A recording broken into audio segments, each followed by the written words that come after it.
welcome to NXTGEN Racing, the home of clean and fair sim racing for all.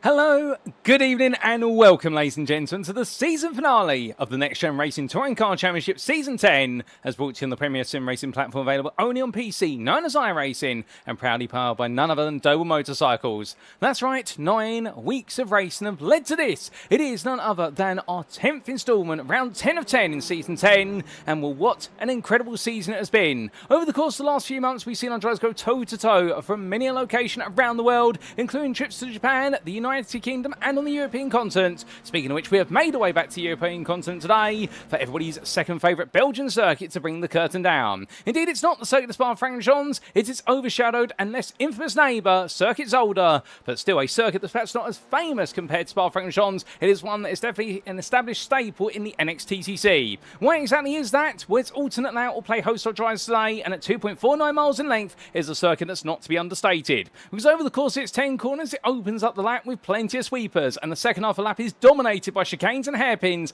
and put it all together, it makes a lap which is absolutely high energy and on the limit from lights out to checker flag. Front drivers will need to manage their tyres and manage their brakes, as those front tyres will take an absolute beating for the sweepers, and the brakes will take an absolute bruising into those braking zones for the chicanes. But with those chicanes and every braking zones, there's plenty of space to go too wide, and that's what always makes this circuit such an intriguing one, as the battle's never truly over until they get to the finish line. And with 2 of our 4 championships still up for grabs today, who exactly are going to be our final champions of the season, and who exactly will end their season on a high near Wojciech Swirydowicz? Well, that's what we're here to find out as we bring you all the racing action live from circuit side. Indeed, a welcome to you as you tune in today on one of 3 medium platforms for your viewing pleasure. Of course, we have 2 platforms, the official NXTGEN Racing platforms, one of which is YouTube. Go to youtube.com and search for NXTGEN Racing, and you can be tuning in there. And hello to you guys and girls tuning in via YouTube. Alternatively, if you're on Facebook, you can go to facebook.com/groups/NXTGEN Racing, and welcome to you guys and girls tuning in via Facebook. And lastly, of course, we do have the unofficial broadcast brought to you on Twitch, and that's at twitch.tv/Porsche Productions. And welcome to you guys and girls tuning in via Twitch.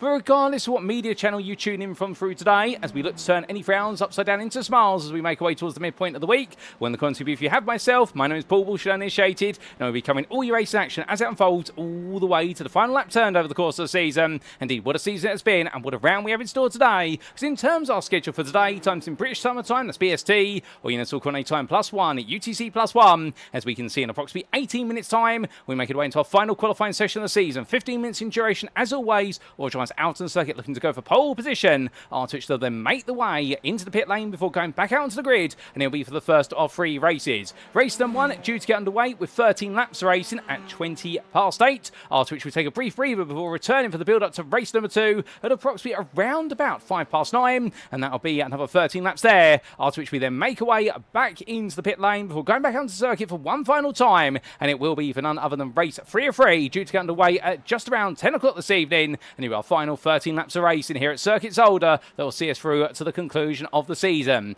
Indeed, it's been an absolutely brilliant season, no doubt about it, and as we make our way into our final round of racing, well, let's bring you up to speed with the story from round number 9 and exactly how the standings stand and which championships are still to be snatched up.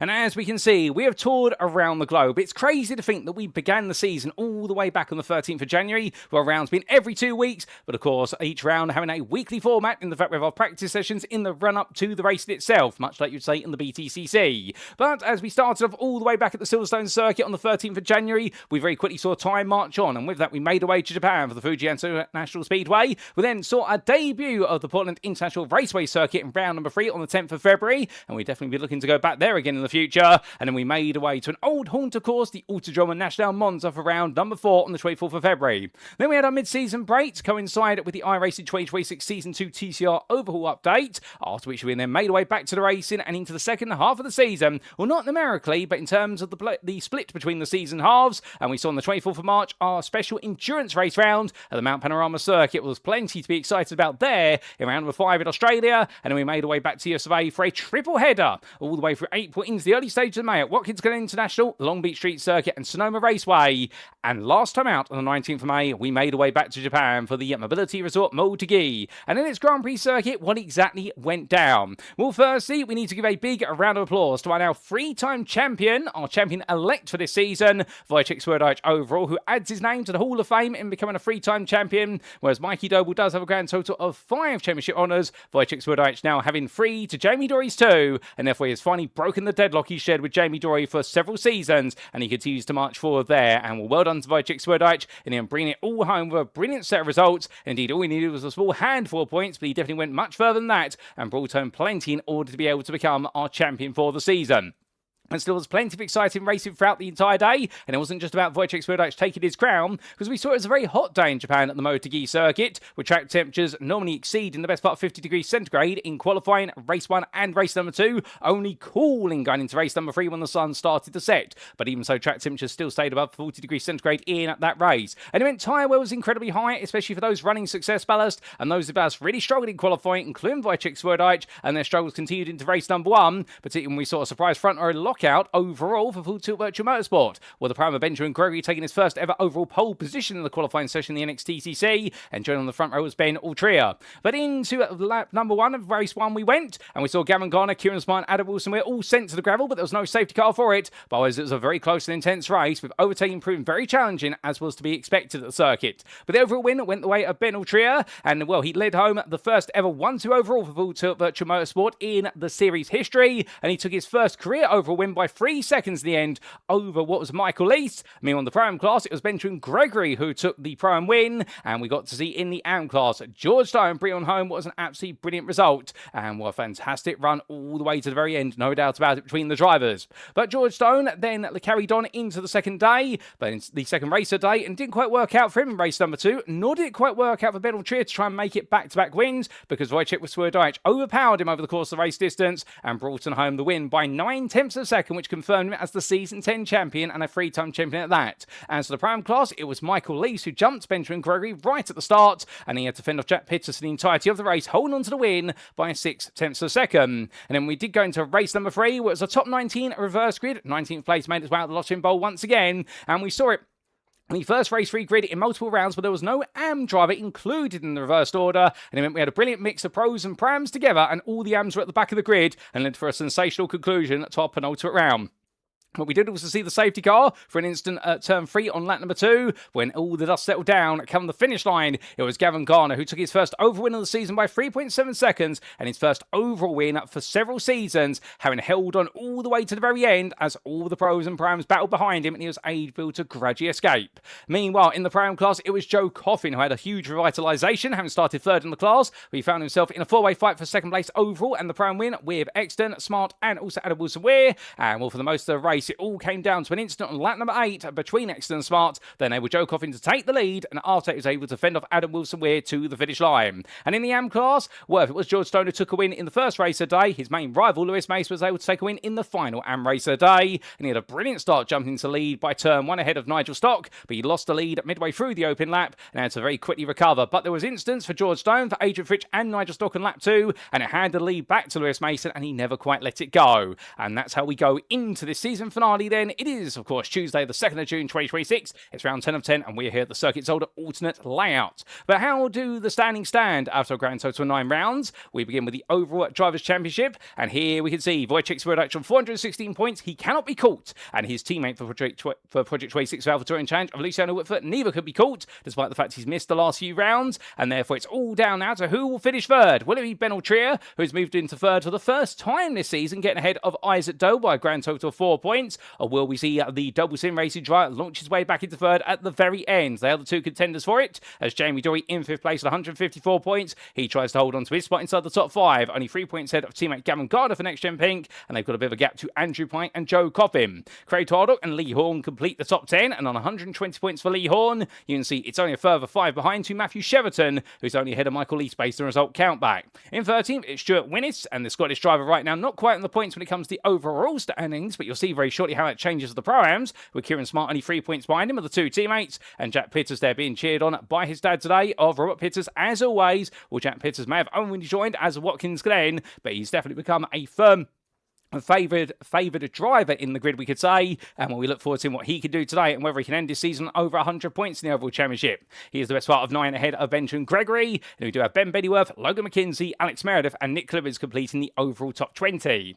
But to the Pro-Am class we go, and this is one of the big heat points today, because understandably we still have this up for grabs, and it is up for grabs between 3 drivers in the Pro-Am championship. One of whom, Joe Coffin, leads the way on 285 points. The next, Craig Tardock, 4 points behind, and those 10 penalty points earlier in the season have definitely hurt him considerably when he would be leading. He could have run away earlier on, but he sits in second, and a further point behind Matthew Cheverton. But the way it went at Motegi was that Cheverton lost the lead of the championship and has fallen to third, and he had one of his worst rounds of the season, and therefore he's got to bounce back today. Meanwhile, Joe Coffin didn't quite have the best result either. Craig Tardock was the one out of the trio who had the best set of points hauled in, although Benjamin Gregory was the best overall by an extra 3 points, but it does seem as though the momentum's with Tardock, the leaders were Coffin, and Matthew Cheverton needs to find a way to bounce back. Stuart Winnis, meanwhile, sits in fourth ahead of Sam Exton by only 3 points. Then it's a further 5 points back to Benjamin Gregory, and a further 5 still to Kieran Smart, and only a further 2 to Ben Bennyworth. So it really is right now big battle for fourth place outside of your top 3. So it really is the entirety of the top 10 fighting. We do have 7 drivers fighting for the fourth place, and we have 3 drivers batting for the championship crown. And we'll keep you updated on how those standings provisionally stand after each and every race in this round. But from the 203 points to Nick Clibbins, sitting in 11th place meanwhile, it's Adam Wilson-Weir, 10 behind, best the rest, 20 ahead of Jack Pitters, but Pitters definitely continuing to find his form and favour, and could he break into the top 10 before this season is over?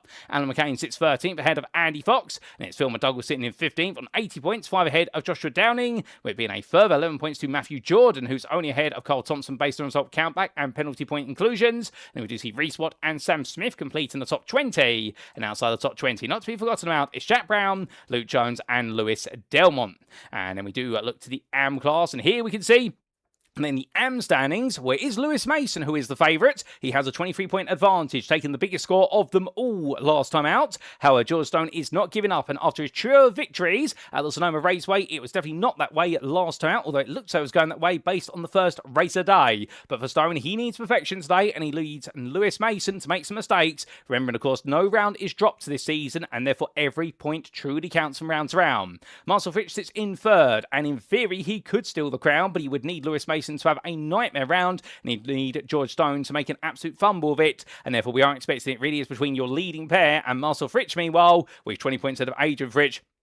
And right now, can father beat son in the championship, or will son overhaul his father right at the very end? And a further 30 points behind, it's Nigel Stock in 5th place, ahead of Fraser Rostons quite comfortably. So the top 5, we know who our candidates are, it's just how they're going to finish in amongst each other. And meanwhile, Nigel Stock, he finds that with Fraser Rostons so far behind, well, Rostons has the right now to focus on holding on to 6th place, and a gap there to the best part of what is 46 points. Fraser, I think, will be very comfortable now, and knows he only needs a small handful of points to make sure that Sean Dowie does not catch him, and nor does Mark Hughes, who sits in 8th. Meanwhile, it's a sizable gap there from Mark Hughes to Joseph Wright, who sits in 9th on 138 points. And then we do have a further, 11 points there, or in fact 21 points to Roy Plummer in 10th place. And outside the top 10 of AMS, Mark Kent sits in 11th on 110 points, looking to try and break his way into the top 10 before the season is done. Head of Michael Clove. And then we do have Andy Aldhouse, William Kirtland, and Sammy Ariba completing your top 15. And outside the top 15, it's Scott Malcolm, Stephen Fry, Mark Sykes, Gary Yilmaz, and Philip Harris to round off the AM top 20. And outside the top 20, let's not forget about it, Jack Giles there in what is 21st place on 9 points. But as for the team standings, here we can see Project 26 Alpha Touring Change. They are your team's champions for this season. Well done to them, taking their maiden crown. Indeed, breaking the back and forth that has occurred between NXTGEN Pink and Doble Sim Racing over the last few seasons and years, and therefore Project 26 now become a one-time champion. But the Alpha Touring Change sponsored outfit, meanwhile, have that clearance, and then we can see in the fight for second, where it's NXTGEN Pink who hold the cards. The Full Tilt Virtual Motorsport may just be able to squeeze it back at the very end. The battle between the two of them separated by 45 points, and Full Tilt Virtual Motorsport's having their best performance of the season last time out. Indeed, they've been on a run of results recently. Double Sim Racing, they're also in the hunt still for that second place, although they are the outsiders in that challenge in 4th place, and they've got to worry about the Sim Racing Collective Esports knocking on their heels. It's a further best part of there of 64 points to Track Scotland in 6th, head of Team Big Lips, and then we do have JW Motorsports, iRacing Esports, Request Autosport, and Aztec Racing completing your top 10, and keeping in mind, of course, the fact that Track Scotland Team Big Lips only 2 points separate the two teams, and therefore we could have quite the fight between them, as it's also 2 points between JW Motorsports and Irish Esports for Crest Autosport in the fight for 8th. But outside the top 10, from Aztec Racing 115, it is 112 to Mission R, who would love to break their way back in before the season is done, although now known as Type 2 Racing, the team name has changed, we should point out, and then NXTGEN Orange sits in 12th place on 88 points, 7 ahead of Quatermass Motorsport with NXTGEN Green and RA Motorsports completing the top 15, and round out the top 20 there, it's CXR Project Black, WS Racing Esports, GBRC with 4 points to name, and with no points, this is based on result countback, it's NXTGEN Blue ahead of Lumen Motorsports, and outside that top 20 we do have Eurotitans Endurance and 88 Tech Racing. But with that, let's talk a little bit about host circuit for today. Here's, of course, the alternate layout of Circuit Zolder, the circuit previously known as Circuit Tularmen, but now known today as Circuit Zolder, in reference to the fact it is located in the municipality of Heusden-Zolder in the Limburg province of the Flemish region of Belgium. And a huge thank you to iRacing.com, not just for their brilliant simulator, but the absolutely fantastic track mats contained within it. And as we can see, that multitude of sweeping bends that opens up the lap, giving away gradually to more and more aggressive chicanes and hairpins. But as our drivers roar the way down the start-finish straight and go into Erste Bend at turn number 1, they'll find it's definitely one of those quarters whereby, as much as you want to be on the inside to make a move, being on the outside for that racing line is going to be the much more powerful line. And of course, they roll the way out the opening quarter, it'll then up to be towards that Stern Vot box at turn number 2, where it's a very late apex quarter, but it's wide enough for 4 wide, particularly at the start of the race. Coming out to Stern Vot box and in towards Canal box at turn number 3, it'll be flat out as I head towards Lucien Bianchi box at turn 4, a rather gradual 90-degree right-hander, which sees the drivers go onto a short stretch, or heading in towards the Kleiner chicane, the first of the chicanes. Hard on the brakes they'll go, making sure to hit the curbs slightly but not too high, otherwise they'll go up into all 4 wheels into the air, and as they make their way out of turn number 5, it'll then be over the crest and downhill through Butter Bend as they go into the second half of the lap. They're into Tularmen Bots, the chicane of 4 quarters, as they make their way through the right into left and then the double rights to complete the chicane sequence, before making their way flat out over the rise and down into Boulder Beharspiel Box at turn number 8. The hairpin, we can expect plenty of lunges under braking. They come through the quick kinks of Jochen Rindt Box and into a Jackie X Box there. Turn number 10, where the alternate layout essentially run the medium speed variant of that chicane, where it's almost flat out as they join the dots together between the 2 apexes, but they've got to be careful on the exit because understeer wide and there's going to be a very firm tyre barrier awaiting for our drivers, and that's the last thing they'll want to hit and see. But get it right, they'll go on to another lap or they will see the checkered flag. Now in terms of rules, a quick reminder, you know these by now, but we always like to remind those, the uninitiated, and as we can see, setup wise, there's a fixed setup series with setups provided to our drivers ahead of each and every race in the day. And drivers may choose to run an option setup if they so desire in one of the races, subject to the conditions listed in the table, and keep in mind, of course, the option setup is not available to anyone if the race is declared wet, and there is a risk today that we could see rain impact, particularly race number 2 and also race number 3, but there's a lower chance of the rain coming in qualifying and race 1. But should it do so, we'll understand it could really neutralise the opportunity for drivers to run the option setup, and therefore they may need to get it in as quickly as they can if they're allowed to do so. But on top of that, in terms of our sprint races, well, the race 1 grid is set based on results of qualifying, and that's a given. When we go to race 2, the grid shall be set based on results of race number 1, so we start them as they finish from race 1, and then race number 3 will be taking a reverse grid based on results of race 2, with the reversal position, I should say, stumbling over my R's there, or the reversal position being drawn live from between 13th and 23rd. So what we do is we cut to the commentary booth, we get the NXTGEN Racing Lottery Bowl out, we draw 2 balls out, we add the numbers together, and that's where we'll reverse the grid from. And indeed, we've had top 20 reverse grids, but we've not quite hit a top 23 so far. Could we see it right at the end of the season? We'll have to see. Each driver has 1 fast pair available in each race should they need to use it, and each race shall conclude after either the allotted lap amount of 30 minutes, whichever expires first. Now, race stewarding-wise, an independent race director shall be stewarding the races for track limit infringements and the deployment of safety car, and racing incidents shall be reviewed post-round. On top of that, we do continue to run our success ballast, of course, the highly popular success ballast, which really reels in those drivers who are trying to break away at the front of the field, and will be applied on a race-by-race basis based on the overall and in the Pro-Am and Am classes. And as we see for qualifying in race 1, we do the success ballast based on the championship standings prior to the round, and in race number 2, we update it based on results of race 1, and we do the same again for race 3, updating it based on results of race number 2. And as there are no new drivers to the grid for this round, we are not going to be implementing the newcomer success ballast whatsoever. And just to remind you of those success ballast values there, you can see them on screen, and we'll leave them on for a couple of seconds. But understandably, well, for Wojciech Swirydowicz, our champion-elect, he'll be taking that maximum success ballast into the first race of the day. He is here. He's not decided to take the round off. He's going to give it his all. He wants to end on the ultimate high and see if he can set a record for the most points accrued in a given season in our current points format. But meanwhile, we can see there for Pro-Am, our leader going into today, Joe Coffin takes 32.5 kilograms, and in the Am class, it's 24.5 kilograms there for none other than Lewis Mason. Racing. But without further ado, ladies and gentlemen, we make our way back to circuit side. And as we do, well, it's a busy day today here at Circuit Zolder. All drivers out there at the moment getting the practice in.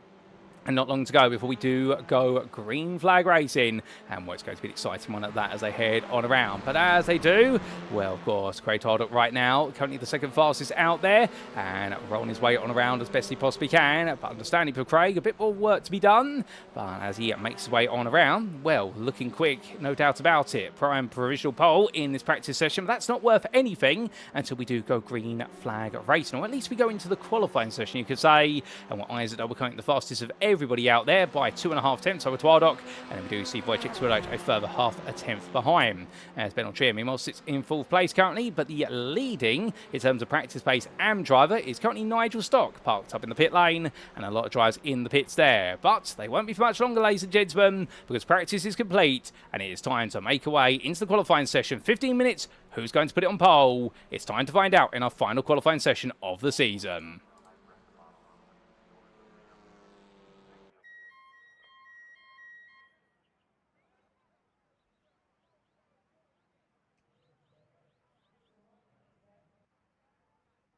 And so, as time begins to tick away and qualifying gets underway as well, well, we do look to Adrian Fritsch being one of many drivers to make the way out the pit lane. But as our drivers do, well, we have an opportunity here whilst qualifying is starting to intensify, ladies and gentlemen, to get a word in with our race director for today. Now, understandably, we normally would have one of the other members of the team, but today we've got a bit of a different individual doing the race direction, because joining me now in the commentary booth for a brief moment is none other than Jamie Dory, our race director. Jamie, a bit of an unconventional day for yourself, of course. You're normally out there racing, but I do appreciate the fact you're unable to race today. But it's good to have you doing race direction. How does it feel to be behind all the big red buttons? Yeah, I mean, it's not ideal. I prefer to be out there on track, as you know. I think I've done pretty much every single race in the touring cars, but with circumstances and moving house and that, I don't currently have the rig ready, so I may as well do it from an oversight and tell people off on the final round going into, you know, the end of season 10 and looking forward to season 11. So I've got the power, shall we say. Oh, indeed. I mean, to be fair, you've always got the power. You are effectively our Alan Gow of the series, if you will, albeit you've been an absolutely brilliant leader for the NXTCC since its inception. And this season, of course, it's been a phenomenal season. We've seen the overhaul of the T-Cells, that brand new handling model, which everyone has absolutely loved. And season 11, I think, by the sounds of things, what we were discussing earlier on a couple of weeks ago, it's going to be more of the same, really. We're not trying to reinvent the wheel, because if it's not broken, don't fix it. No, we, like I say, and as you said, there was a big overhaul in these that caught us by surprise. I don't even remember, even when the new cars came out, I don't remember the overhaul being this big.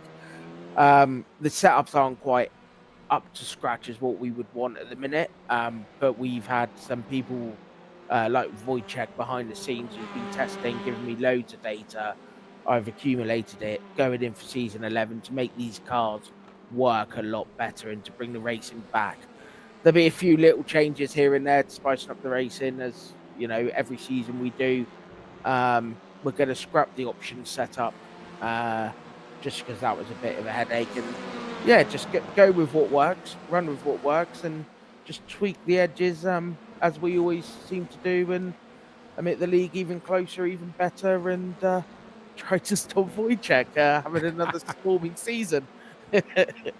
Oh, indeed. He has been unstoppable this season, but to be fair, it's been a long time coming for him to get that third crown. Keep in mind, of course, that he and yourself have been two-time champions for so long, but both of you chasing after Mikey Doble. I mean, going into season 11, we've got a mixture of circuits coming up, and I do believe, have we got the return of the endurance race round again? Because that was brilliant at Bathurst this season. Yeah, so round 5 in season 11, we're going to be doing a 1-hour endurance. Exactly the same as we've done this season. I think the drivers quite like it, to be fair. It's a bit out of the norm of what touring cars are. But yeah, we're going to do an hour race round Red Bull Ring. Reason being is it's a very good touring car-esque track with slipstream and close battling we've had in the past. Let's not have 3 races there. Let's have an hour long where Paul's voice is becoming a bit thin and the racing's as close as ever. That's the plan. Oh, goodness me, I'm going to have to stock up on my throat lozenges, no doubt about it. And just before we do let you get back to your race director duties, Jamie, of course, have you got any words for our drivers as our director and organiser of the series?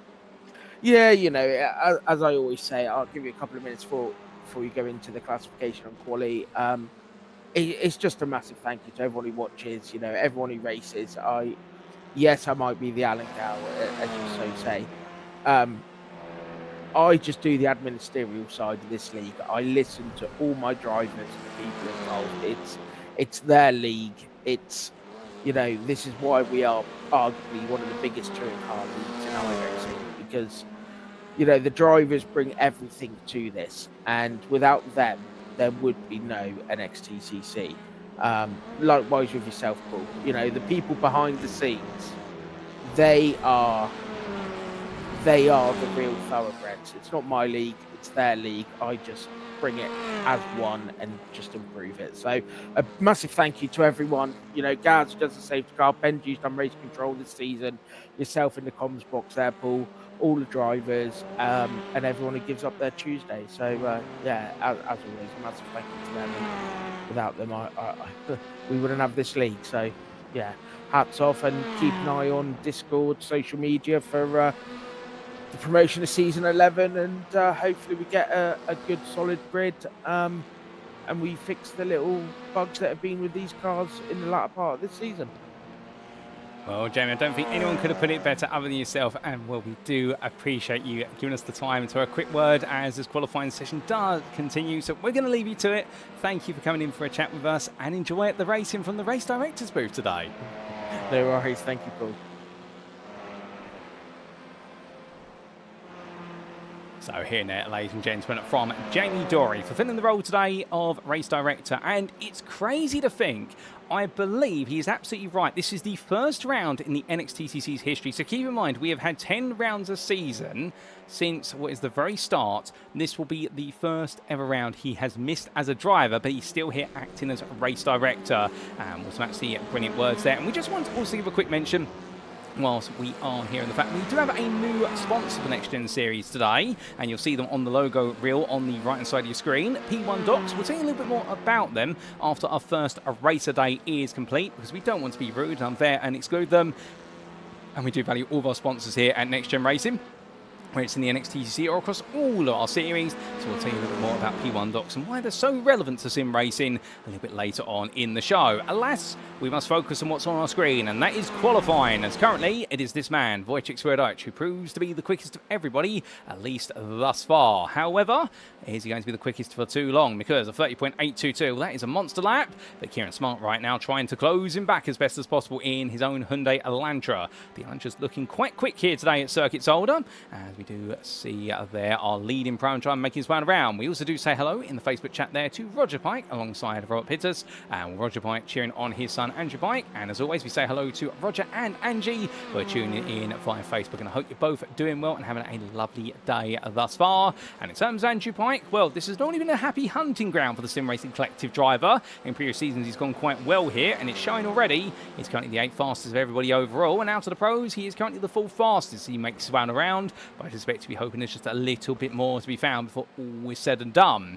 But as he carries on, well, right now still trying to find some time. Your top 10 currently separated by 1.1 seconds, because a lot of drivers here still trying to find that time, and indeed it's going to be a bit of a challenge here. So we do have a grand total of 27 drivers who've made the journey to Belgium today, which is absolutely brilliant to be fair. We've got an absolutely solid grid, and we're much looking forward to seeing who's going to be the best of them all. But right now in the AM class, as he makes his way into your screen view, we do have Nigel Stock making his way on around, and well, he's currently the fastest AM driver in 12th place versus Lewis Mason, and Mason right now the best part of almost 4 tenths behind. But that won't bother Lewis too much, with his main rival George Stone meanwhile is behind him down in 4th place in class and 20th overall, and that's exactly what Lewis will want. So long as he finishes ahead of George Stone throughout the day today, it won't matter where he really finishes, because he'll still be getting some points and he'll still be open up more of an advantage, and that's what he'll want.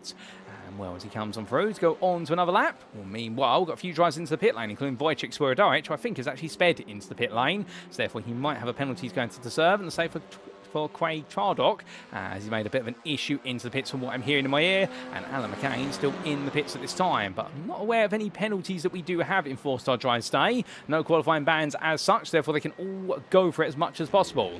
Meanwhile, one driver's yet to get a lap on the board, as we do say hello to Mark Winnis there in the YouTube chat, who says good luck to the Track Scotland guys before we head to Alton Park for Stuart Winnis' stag do this weekend. And what a way. And to carry on the theme from going at sim racing, and indeed Alton Park has been a circuit we visited quite regularly in the NXTCC in previous seasons, and we'll go in there this weekend for a stag do, and well, that's absolutely fantastic, and well, we look forward to seeing how it all goes down for Stuart there. But of course today he's got to focus on this now, and then he can take a big breath of relief as he can focus on what's to come at Alton Park. But he goes on to another lap, and as he does so, does he get this lap together? The answer is no. Gavin Gardner, meanwhile, he's on quite a quick lap. In fact, his middle sector has been quite impressive. Well, that is 1 minute 32.746. Well, that's not a great lap in the end, but his middle sector was purple, so he's completely messed up by the other sectors. In fact, we take a look at which sector he has got wrong, and the answer is a combination of his first and, well, in fact, it is entirely his first sector that he's lost the best part of 2 seconds in. So a bit of an oddity there for Gardner, but he's finding a lot of time elsewhere on the lap as he makes his way around, but only 5 minutes left to go. But as more of the drivers head on around, we're going to get an on-board lap with one of our drivers very shortly, ladies and gentlemen, as we do see an improvement from Adam Wilson-Weir in the Type 2 racing machine. And, well, it'll be intriguing to see if they've got a new livery on the car today. And the rainbow or the multicolour livery with the pearlescent paint. Absolutely beautiful, no doubt about it. And, well, will this inspire Adam and the team to push even higher? I suspect so. A new livery always gives you that little extra 10% of motivation. And, well, looking beautiful is the 04 Prime car right now, that Hyundai Veloster. But as he comes on down towards the Kleiner chicane, well, that onboard lap is coming. We promise you that, ladies and gentlemen. And who better to give you an onboard lap when he does come around to it than our now champion-elect Wojciech Swirydowicz. He's the one who will be riding on board with for it to see what exactly the very best of the field for this season can do here at one of the most challenging circuits. That's not the longest out there. It's definitely one of the toughest to get absolutely right on the night. And in fact, here is Swirydowicz right now. And coming out of turn number 8 and in towards 9. And intriguingly, of course, this season he's trying to do the touring car double. And if you wonder what it is, take the NXTCC crown and then take the crown in the Alpha Touring Challenge. Of course, they're in season 17 currently. But more on that later. Let's ride on board with him as he takes us around for a flying lap of Circuit Zolder Alternate.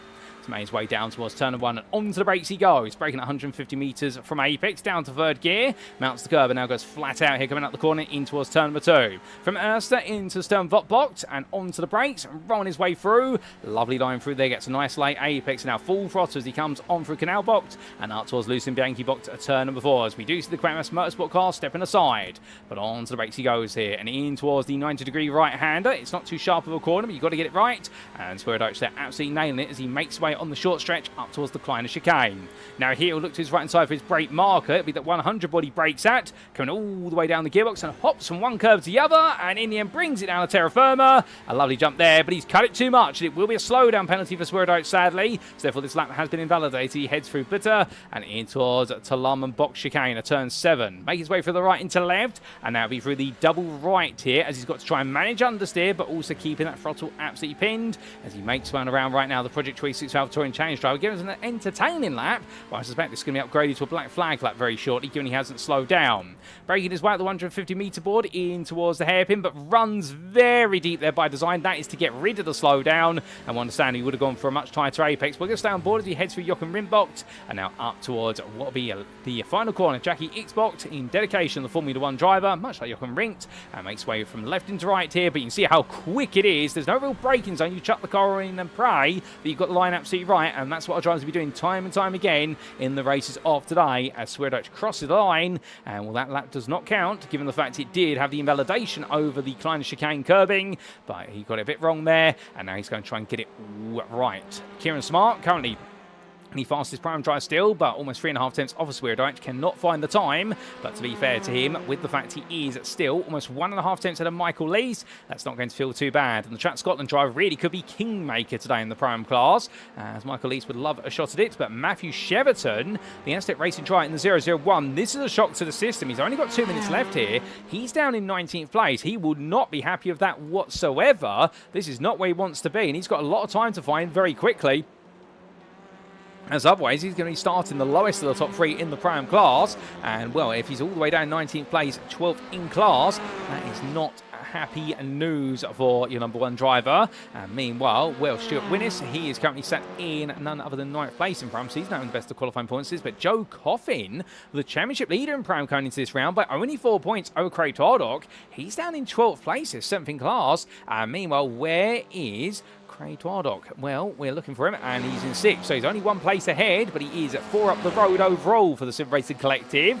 So it looks though the Honda Civic driver right now feeling the more comfortable of the trio, as Gavin Garnett off camera improves to 31.567. Swirydowicz still invalidating himself over the Kleiner chicane. He'll get 1 more chance to see if he can improve, but chances are running out for all these drivers, and it's not too long left as Lewis Mason comes on down. And right now, Nigel Stock still the fastest AM driver by a sizable margin as we jump on board with Lewis Mason for a flying lap as he heads down towards turn 1 for the final time. He's going into a Erster bend as he does so, braking about 150 metres from corner apex. In 3rd gear he comes, as he does so there, really hooking up the front end of the Honda Civic as he now comes in towards turn 2. You can see here the car dancing over the rear axle. That's where he's moved the brake bias towards the rear as much as possible to give him rotation, but it makes the car less steady under braking because all the rear brakes are doing the work, and when they unlock, then suddenly all the car gets propelled round. But coming through Lucien Bianchi box in 4th gear, not going to 3rd there, so I think the game plan really being to make the most of a bit of a lower gearing to get on the power sooner as he comes all the way up towards what will be turn number 5, braking his way in towards the Kleiner chicane. Goes quite late under braking. Does he get it right? The answer will be yes. He keeps no, he does not. He gets the yellow flag in. It is adjudged by the laser detector that he's put his wheels too high, and he will pull off the road to make sure he does not obscure anybody else. As Stuart Winnis comes through meanwhile to complete his final qualifying lap of the day. He's currently 15th. Can he get himself up the order? He straight line it as much as possible here to shorten the run to the timing line.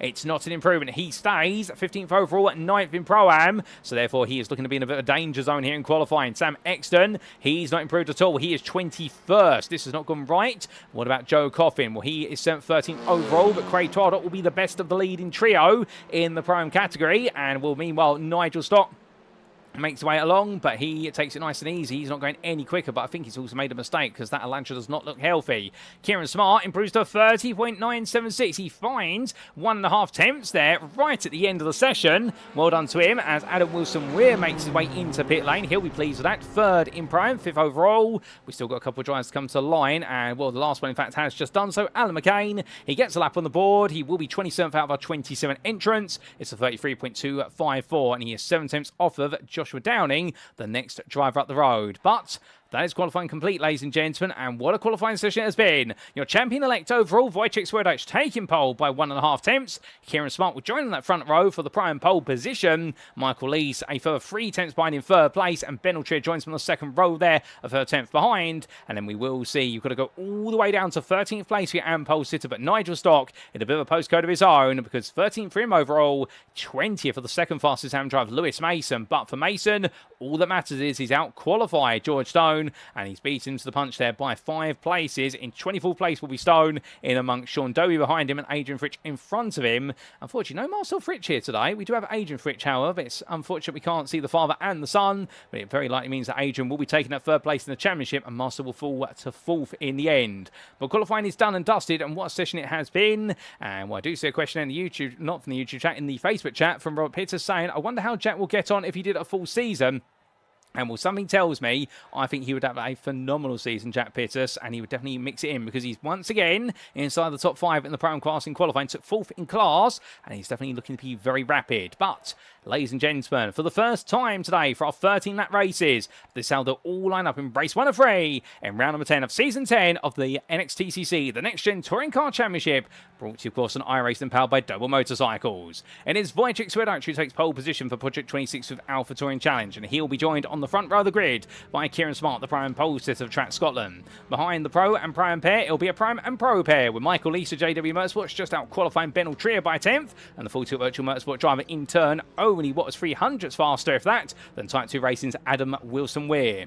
Meanwhile, starting 6th, Isaac Doble. 9, he needs a big result to battle his way back past Ben Altria, but Altria's got the upper hand in qualifying at least, but there's very little between them, 600ths of that. And behind the Double Sim Racing driver is Jack Pittis of Type 2 Racing. The Welshman once again impressed in qualifying. line, staying well inside that top 10 there with 7th place. Nick Clemens will join him on that 4th row for Iris Esports powered by Crest Autosport, only 23,000 behind. And it'll be Andrew Pyatt for the Sim Racing Collective Esports ahead of NXTGEN Pink's Gavin Garner to complete your top 10. Outside the top 10, starting in 11th place, Craig Tardock there, and well, currently the leading of the trio contenders in the Prime category, at least in this qualifying order, and the Sim Racing Collective Esports driver, head of Kramer Motorsports Ben Bennyworth, who starts in 12th place. It was then only a further 400 back to Nigel Stott, the Pole sitter there for Iris Esports powered by Crest Autosport, and Joe Coffin begins the day in 14th place there for Team Big Lips. Then we do have 6-star Project Black's Phil McDougall starting 15th, professional photographer at trackside in real life, and here on the simulator, a very good prime driver at that, and Stuart Minnish joins him on the 8th row of the grid for Track Scotland. Then we do have Carl Thompson for GBRC, 17th, representing the team once again in the Nissan Primera Livery Tribute Audi, and he'll be in the company on the 9th row of Lee Horn for Next Gen Orange. Then completing your top 20, it's Matthew Sheraton for Aztec Racing and Lewis Mason for Full Tilt Virtual Motorsports, and outside that top 20, 21st, it'll be Sam Exton for Team Big Lips, head of Fraser Rostance for Next Gen Blue, had a little bit of difficult qualifying session yesterday, but he's been able to get over that, and now he's going on the attack here today. Adrian Fritsch will be starting there, just behind the 3rd place Amdrive and 4th in class for WS Racing Esports, ahead of George Stone for Type 2 Racing. And it'll be Sean Doby, 25th for A2 Tech Racing, ahead of Joshua Downing for Type 2 Racing. And then we will see Alan McCain for Iris Esports powered by Crystal Autosport in 27th place. And that will be your starting order, ladies and gentlemen, as Audrey is absolutely itching, set and ready to go. We are just waiting for the last couple of cars to take their spots on this grid, but once they're in position, the lights will be going on for the first of 3 races in this season finale. As we do wait, we're waiting for the 2 cars of Wojciech Swirydowicz and Isaac Doble. Well, in fact, it's now just Isaac Doble we're waiting for, because our drivers do have a significant allowance of time to make sure they're all set and happy in the car. Everyone starting the dry tyres. We're not expecting the rain to come in for this first race of the day, but there's a high risk of rain going into race number 2, and a bit of a lesser risk, but still a significant risk in race number 3. So therefore, that could definitely play against a few drivers, as we are just waiting for Isaac Doble to take his position on the grid. And we has now done so, ladies and gentlemen. And well, that does mean that very shortly we'll be seeing those lights go on for the first time here at Circuit Zolder.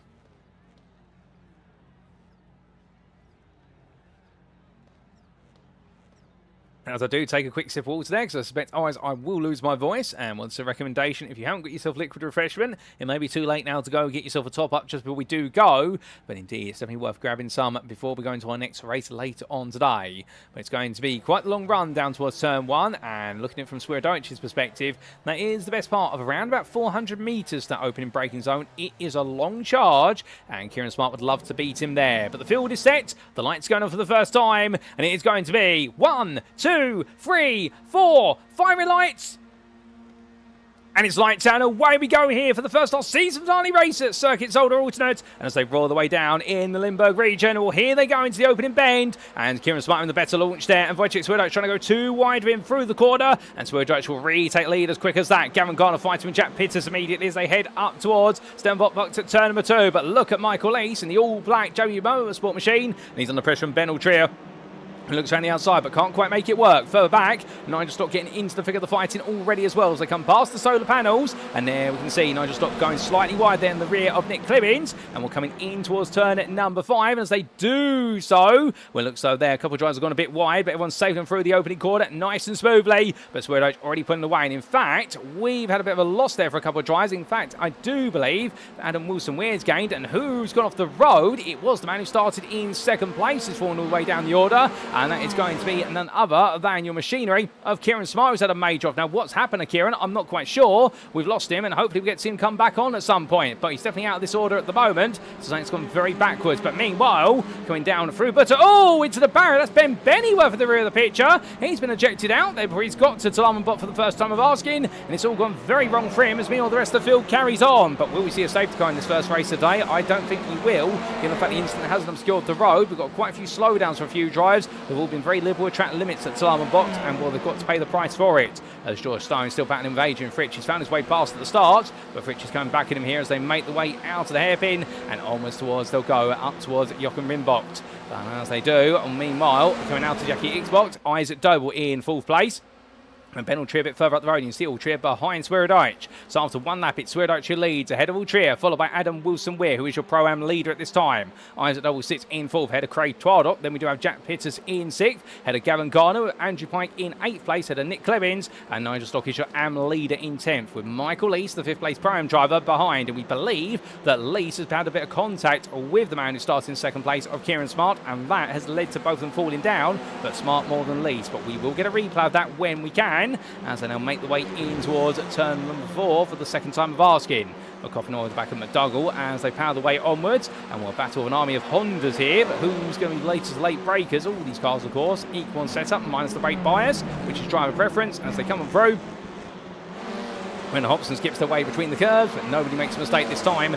No yellow flags for slowdowns either, unless you're Fraser Rostens, it would seem. He's picked up one, unfortunately. And for that misdemeanor, it's going to be 3 wide. Surely not. That's going to be George Stone braving it around the outside. And all 2 wheels on the black tarmac, so therefore he was allowed to make that move. Oh, he's tapped on the rear. Goes straight on to alarm block. That was contact from the team. Big Lips car, Sam Exton. And then George Stone is able to keep it just about on the road. And, well, that was definitely an inventive line. But in the end, he will hold on to third place in the AM class there. Well done to George for pinning the car down. And Sam Exton made sure to back off there so as not to capitalise, and he backed the rest of the field up so that George Stone could get himself back on the road comfortably, but that's led to a 2x2 here, and Sean Doby up the inside of Fraser Rostens for full place in the AM class, and Adrian Fritsch would like to get involved, but Kieran Smart right now is trying to pick his way past them all, and remember, he was the man who started second on the overall grid, so therefore he's got all the pace in the car, but has he got the time to now make up the places? That's the challenge that confronts him as he makes way through the alternate chicane. Goodness me, the speed at which he's going through there compared to the AMs in front of him, that is huge as Fraser Rostens goes defensive here, trying to make sure he keeps the Pro-Am driver behind to keep him safe from the Pro-Ams coming up behind him, but it's not going to work, is it, if he goes round the outside, says Kieran Smart, and he's going to get that done quite smoothly. Lovely move there from Kieran, and he's on his way now to 23rd place. But at the front of the field, Wojciech Swirydowicz finding that Ben Altria is staying with him.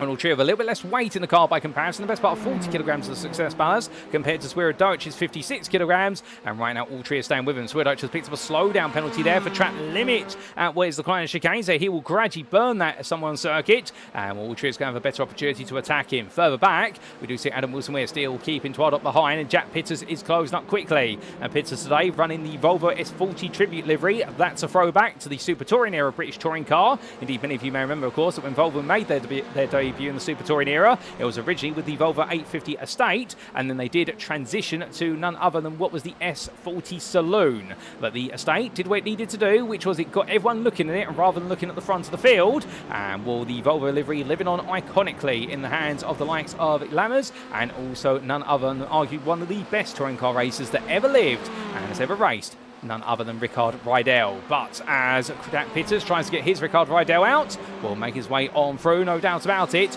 As meanwhile, Andrew Pike and Gavin Gardner, they start to get a bit closer to each other, and Nick Clemens is there. But as we say hello to Cosmos7, who says it looks like Swirydowicz is still the king, and indeed he is the king for this season. He is your champion-elect, a now 3-time champion. Not the most decorated of drivers, that's still Mikey Doble at 5 championships, but Swirydowicz is gradually catching up to him again.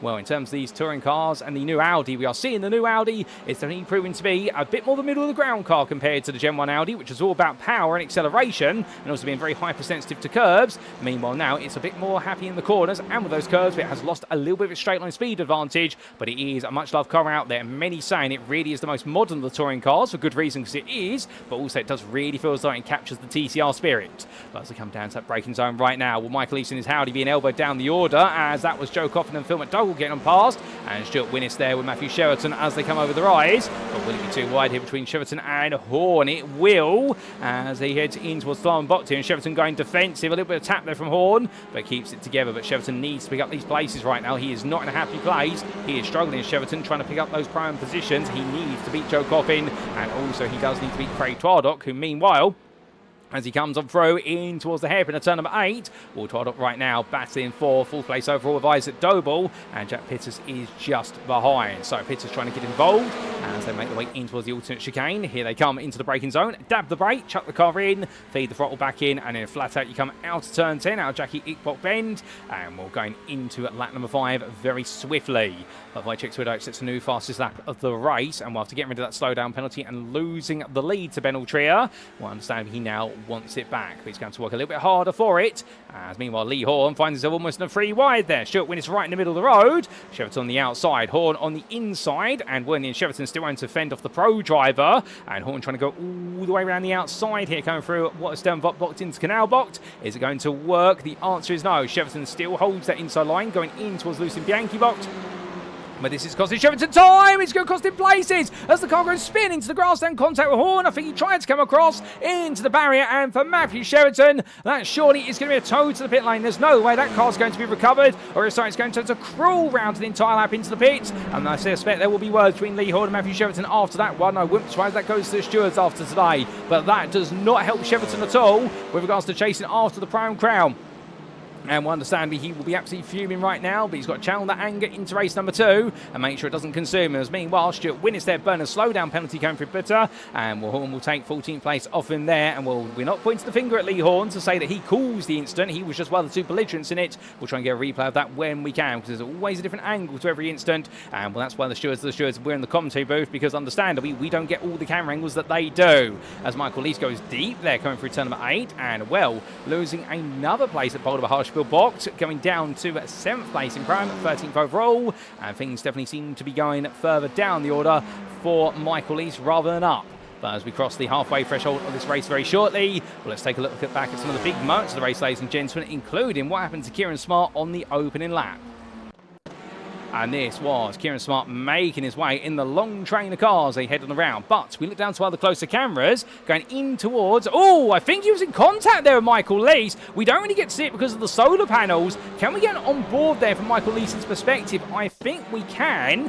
And this explains it. So this is what happened to Kieran Smart, the man who started second and on prime pole. Lees then getting closer and closer, and a bit of contact between the two of them as Smart went slightly wide and tried to rejoin his racing line. And Lees there was coming out with the understeer, and well, both got caught out. Lees tried to back off to make sure he didn't add to the misery, and understand he lost all the places for it. So that explains the story and why suddenly we lost Kieran Smart out of all the running order as quickly as that. But lap number 1 also had a bit of other drama as well, because this was Ben Bennyworth being very close to Fraser Rostance, and well, that was 2 wide coming over Butter. In fact, it was 3 wide, and well, Bennyworth in contact with Rostance, and in the end, it's got scooped out to the barrier, and well, 3 wide through there is very risky at the best of times, and well, 2 wide is what you normally do through there, but unfortunately, they tried it, and it didn't quite work out. We also had a bit of difficulty for George Stone on the opening lap through Talarmanbot. This is what happened to him. The team Big Lick Strike in a 3 wide there and being elbowed out, getting caught on the car of what was none other than, I believe, Sam Exton. Both of them having to casually rejoin, but well done to them both for doing so. And I think they'll just agree they simply got caught on each other and there was nothing they could really do other than both had to force it out of each other, and in the end they were able to go racing. But then we had this big moment for Matthew Cheverton battling with Lee Horn, making his way out to turn at number 3 and in towards 4, and as he came on through, well, in the end got tapped there on the front right quarter panel of Horn's car and went spinning around. And what it looked like from Lee Horn's perspective, here we do take a look back to what is the nose camera, or the camera looking down at the front of the car, and well, in the end Horn out to the wide, and well, the car does come slightly right, but Cheverton's coming slightly left. I think both drivers there intersected one another, but it will be a very difficult incident for the stewards to call if we're saying that it's both drivers coming slightly across each other's lines. But that's the way it goes sometimes, and indeed they'll need to pick that apart after the race. But we come back to your live racing, ladies and gents. We're on lap 7 of 13 as we rejoin it, and right now Phil McDougall is still trying to keep Michael Lees behind him as Ben Altria leads. And remember, he took his first ever career win overall last time out to Motegi, and well, here he's trying to make it another career win overall. And he almost did make it 2 in races 1 and 2 at Motegi. And, well, the fact he just could not quite hold on, the tyres went against him. And Wojciech Swirydowicz did mention in his post-round interview the fact he thought that Ben was going to do it, make it back-to-back wins. But in the end, he just simply ran out of tyre life, having to get used to that 56 kilograms of success ballast.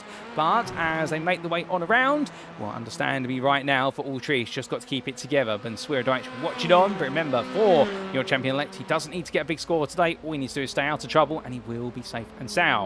But meanwhile, we come back to Alan McCain versus Kieran Smart and Cole Thompson behind. And Thompson here making his way through the auto chicane. And as he does so, the GBRC driver making his way onwards and trying to get into the fight for 10th place in the category of Prime. It's not going to work at the moment. He's going to be a bit patient here, but very quick on entry there. A lot of confidence in the Audi, but does understeer wide to dissolve. It carries a bit too much momentum, so the confidence is growing, but not quite so the way you want it to go there. A bit too much confidence, perhaps, but of course, it's always better to learn from those mistakes. You can always make up for it later on. I suspect that won't be the last time we see him get close to the back of Alan McCain, look for a move. And McCain out all over the back of Kieran Smart. But Smart tries to hold on for a little bit longer. Well, runs a bit wide there as he continues his recovery drive. He's up to 9th in Pram, 17th overall. Here to come down towards the Kleiner chicane. It's McCain on the outside, Smart on the inside. And McCain will beat him under braking there. And Smart was never going to try and beat him on such a tight line. He would have risked essentially hitting the first curb too high or the second curb too straight. And it would have broken the front right suspension if he'd gone straight on into that curb. And we'll understand the drivers need to be careful about it. As we've seen a few yellow flags being scooped up by drivers through Salam and box. And that means a slowdown penalty, and they'll have to burn it quite quickly. As meanwhile, well, it's still pandemonium in the battle for AM positions as Joshua down in the prime ahead of 3 AM drivers, and Adrian Fritsch gets turned slightly sideways. He catches it, and Sean Doble just avoids going into the back of him, and the A-Tip Racing driver enjoying the fight, but not enjoying having to take evasive manoeuvres, and well, Adrian Fritsch losing out there as they come over the rise. And well, right now for Sean Doble, definitely a bit of a challenging one, but he's made that place into 5th in the AM class, but now he wants to go attacking after Fraser Rostance as George Stone has left the trio behind. He was with them much earlier in the race, but the 3rd place AM driver is now continuing his charge, but he's got a long way to go to Lewis Mason. As meanwhile, 2 wide here between Kieran Smart and Alan McCain. McCain on the inside of the Elantra driver, and meanwhile it's Smart who's trying to make the move happen here, looking around the outside to inside, as we have had Lewis Mason go a bit wide, and well, that's going to cost him a bit of time. And Kieran Smart will get up the inside there of Alan McCain, and surely he'll get that move done as Cole Thompson right now, he's looking one way than the other as they come back into view. And understandably, the 774 driver having one of those difficult races right now where he's got the pace in that Audi at certain points on the lap. The only problem is he hasn't got the ability to make the magic happen. As he heads on down, one thing that's very interesting with regards to these cars, now keep in mind we've got 2 generations of Audi here. We do still have the Gen 1 car that's being represented in the form of Adrian Fritsch. However, it is very likely, it will most likely be excluded from the racing as of next season. We have kept it for this season and given its arrival and the fact that not all drivers have got the funds to transition to it. And the reason why it may be excluded is because of the fact the gear ratios of the Gen 1 Audi are such that the car actually does hit the limiter in 6th gear at several circuits with longer straights. It doesn't hit the limiter here at circuits older. It's something I found out the other day from speaking to some of our touring car drivers, that this car definitely has such tight ratios. It's on the older ratio set, even though we've now got a much faster model for the TCR car. The cars have gained about 3 to 4 seconds a lap compared to the predecessor model, and they are almost on par at some circuits with GT4 category cars now. Well, the old Audi Gen 1 car, unfortunately, does hit the limiter on a regular occasion. It holds it back a little bit. So it's a bit intriguing there, and well, that's why we sometimes have seen the Mr. Racing esports pair of Adrian and Marcel Fritsch losing out some of the straights because they have been nearing the limiter. But meanwhile, we come back to Thompson versus McCain, and Thompson goes all in on the inside. He's been queuing up for that for some time, and McCain now looks for a response here, coming in towards turn number 2. He goes all in turn into Stern Votbox, and as they come out here, who's going to make the way out of Canal leading? Will it be McCain? Will it be Thompson? Well, Thompson's on that wider line, so he will have the better amount of speed to carry. But McCain's got the inside line in a Honda, and that's a very powerful combination as they come through, and because understandably that Honda's got the better brakes, and therefore that's how he's able to get back ahead. But Thompson really enjoying himself as here they come down towards the Kleiner chicane, and of course they fight over 10th place in the Prime class, and rolling the way on through right now. And Wolfer Thompson staying there just about, but it's not enough, and Alan McCain looking confident as both drivers come down through Butter and in towards Talam and Box, but sweeping them through that left-hander. Thompson to let the place go, but this is definitely one of his feistiest racing rounds so far this season, and well, definitely when it's the season finale, you want to come out guns blazing if you can. But meanwhile, as he guns it behind his rival, we look back to the front of the field as they go on to lap number 11. And well, we've still got a few more laps to go. And Ben Altria comes on past the grandstand, and he does so, heading on towards lap 11. 3 laps remaining, and Wojciech Swirydowicz inching closer little by little. But you look back for the rear of your race leader, and right now, the Full Tilt Virtual Motorsport driver, indeed a very accomplished team. They've had a lot of success over the last couple of years in endurance racing, in touring car racing, you name it, they've succeeded in it. And well, right now for Altria, he definitely wants to see if he can bring home that second overall career win if he can.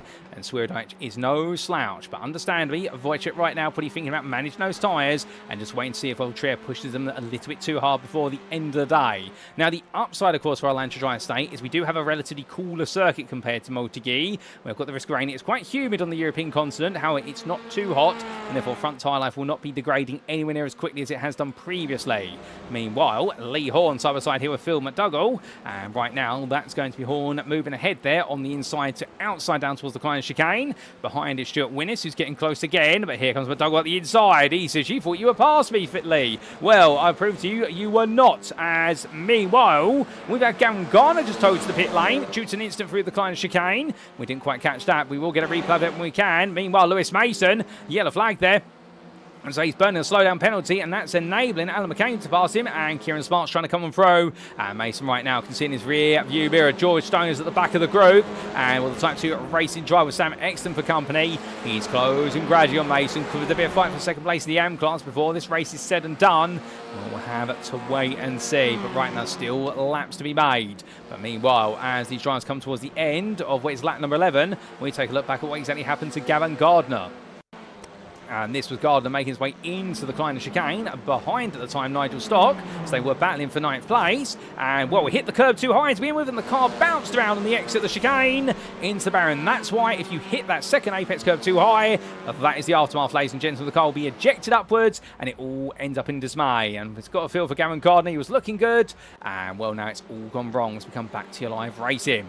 Still more excitement to be had before this is all said and done. And right now, George Stone trying to find a way past Cole Thompson. And if he does so, then it'll be Lewis Mason, the target he's been grafting his way towards. Sean Doby up the inside of Adrian Fritsch, making a move for what is at 4th place in the AM class.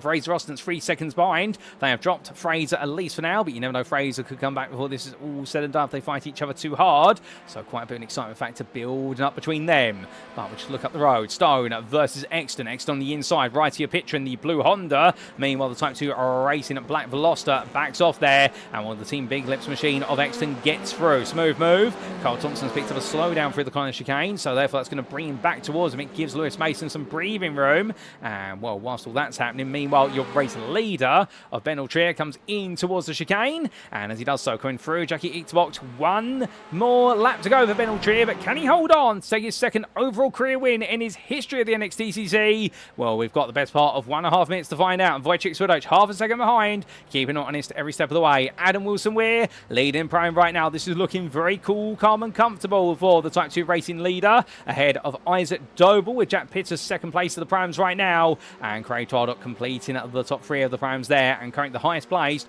of the trio who can potentially take the crown today, and this is going to be a huge result for him. But meanwhile, it's all pandemonium further down the order, as that is Alan McCain missing the front bumper, and he's got behind him there Kieran Smart, Lewis Mason, Sam Exton, Cole Thompson, with George Stone trying to find his way around the outside of Thompson. That's not going to work. Lewis Mason going defensive to Exton, who is attacking in turn what is Thompson here, so it is offensive defensive here for Sam Exton, and Thompson right now fighting on himself on the outside. They've been fighting quite hard, these drives, all the way through, and well, as he makes his way onwards, we look down towards what is the car, and we're on board, and Thompson slightly taps there, touching the grass, but he gets it under control, looking absolutely cool and calm as a cucumber inside the car, but he won't be after that, and will taps what is Exton on the rear bumper. Here comes George Stone powering his way on past. Lovely line there from George Stone as he makes his way onwards and coming in towards the chicane. Well, Stone clears both of these right on the back of Lewis Mason now, so Mason only 6 attempts up the road from Stone. It could all still change it where it's said and done in the AM class. We'll come back to that shortly, ladies and gentlemen, because meanwhile, made his way through the final 2 corners. Well, he may have started in 4th place, but come the end of this one, it's only going to be 1 place for him.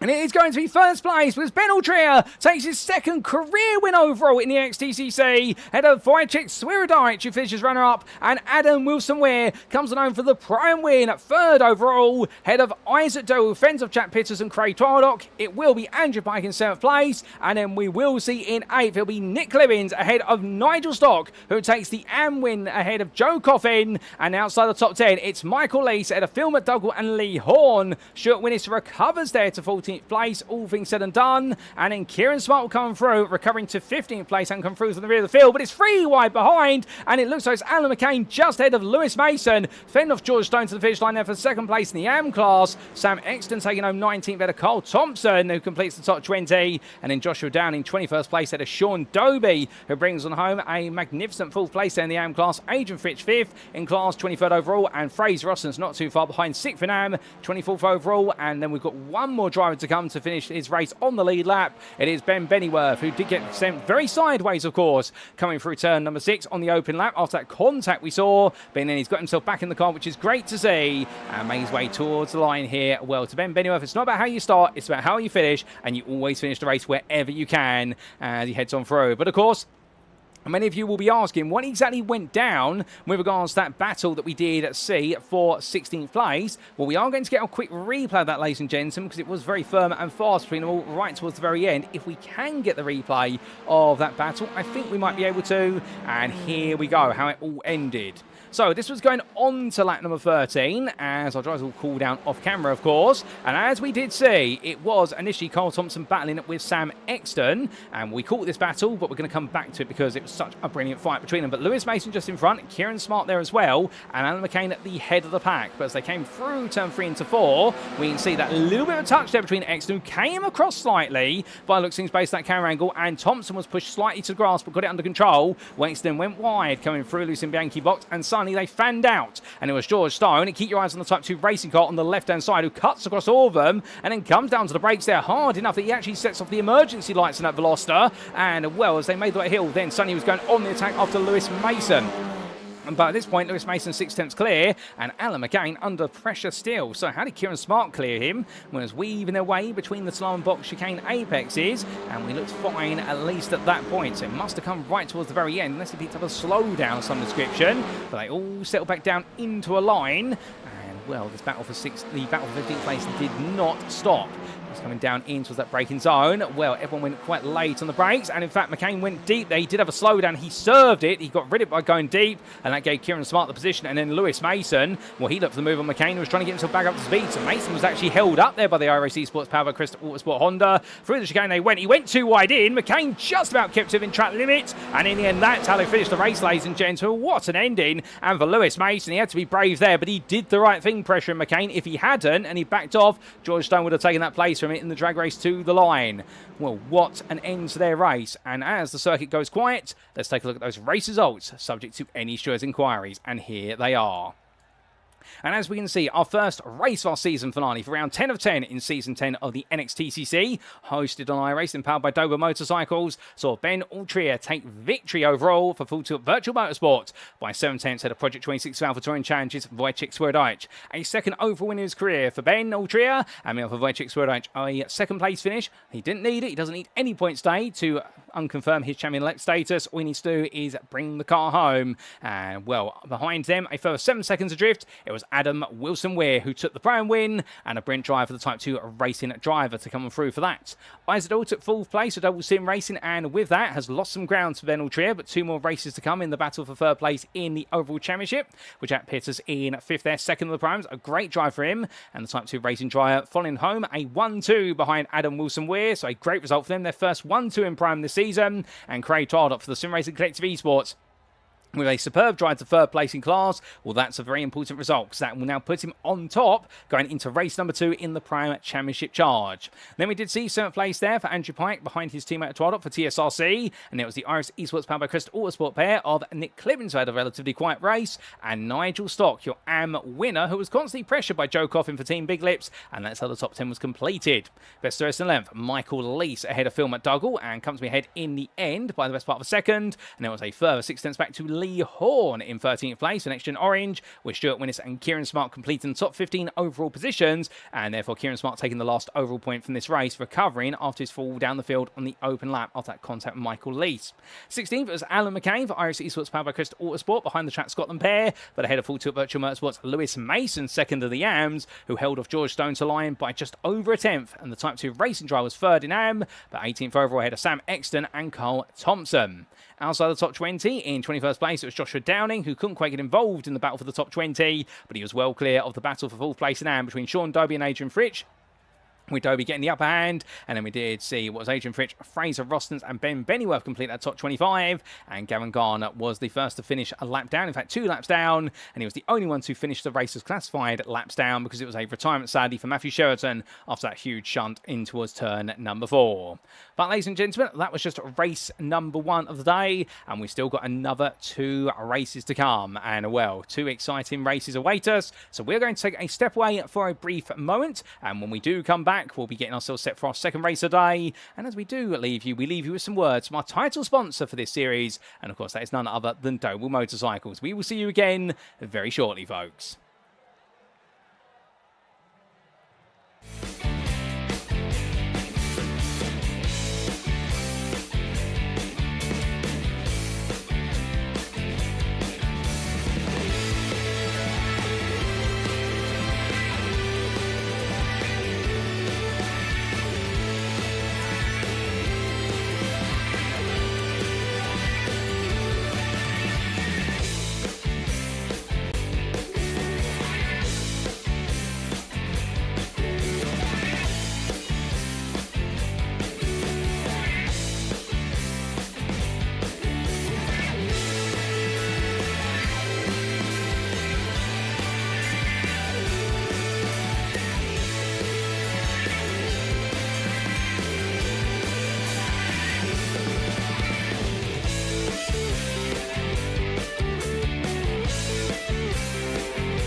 Speaking of Mikey Doble Racing, if you'd like to support Mikey as he pushes it to the limit out on track, you can do so by following the Mikey Doble Racing Facebook page as seen on screen. Additionally, if you want to represent the 88 Army at a BTCC weekend, Mikey Doble Racing has some fantastic merchandise available just for you, as may be found either via the Mikey Doble Racing Facebook page or alternatively in the Doble Motorcycles store at dobledirect.co.uk. Don't miss out on being a part of the 88 Army today.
And we are back, ladies and gentlemen, for the build-up to race 2 of 3 here today for our season finale in round 10 of 10 of season 10 of the NXTCC, brought to you from Circuit Zolder. And what an opening race we have had. As we can see in the background, however, a little bit of rain has come over the circuit as our drivers get themselves warmed up and acquainted. We're a slippery surface now as I head into our second race a day. But what a first race we've had. And as we've got a bit of time, we would like to take this moment as our drivers get themselves all warmed up and set up. Just talk a little bit about our new sponsor. Not specifically for this series, but our new sponsor for Next Gen Racing Series. And that, of course, is P1 Docs. We'd like to give a big shout out to. Now, we are proud to announce here at Next Gen Racing, our latest sponsor of our series is P1 Docs.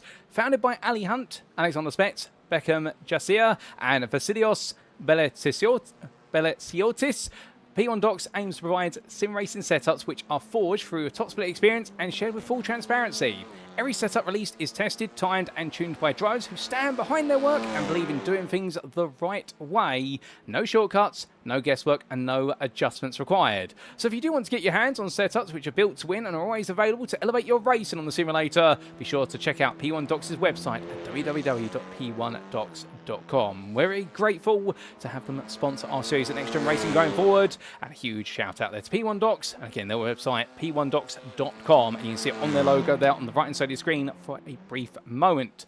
And well, with P1 Docs on board our sponsorship family, well, we look to our family out on circuit right now, our NXTCC drivers.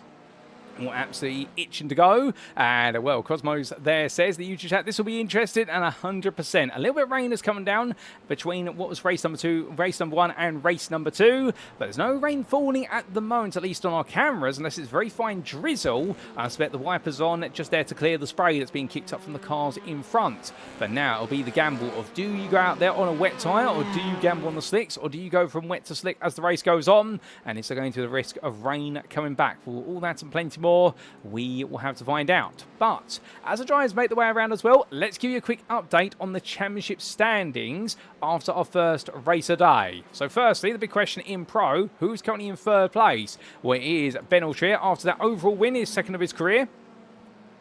He is now 12 points ahead of Isaac Doble, and it's the prerogative of Isaac Doble to try and fight back, as this man, Full Tilt Virtual Motorsport, may just be able to steal away that 3rd place in the final 2 races of the season. As for your Pram class, well, after the way it's played out in the first race, it is now even points, 296 apiece, for Joe Coffin, firstly, who leads as a result of result countback in terms of number of class wins he's had this season, versus Craig Twardock, who's also on 296 points, and the man who, of course, took that 3rd place just now and was able to finish slightly ahead of Joe Coffin, whereas Matthew Sheraton, with a dismal start to his day, having finished outside the top 15 in the Pram class, he has now fallen to 3rd, and he's on 280 points, but he's still within reach of the 2 of them. Sheraton right now, I do believe, not in his car at the moment. He's in the pit lane, not in the car, so therefore we can't pan to him. And as for the AM class, well, Lewis Mason, having finished just ahead in 2nd versus the 3rd place of George Stone, he has extended his lead from 23 points to 25 points. He now leads on 426 to 401 of George Stone, but Stone is not out of the running yet. He's still trying to find his way back in when he can, and don't count out the Type 2 racing driver until things are all said and done. So that's a quick update on your Drivers' Championship standings, and in the teams, well, Next Gen Pink's still ahead of Full Tilt V Motorsports by 24 points in the battle for 2nd place, with Double Sim Racing falling away but getting ahead of TSRC Esports to the tune of 17 points.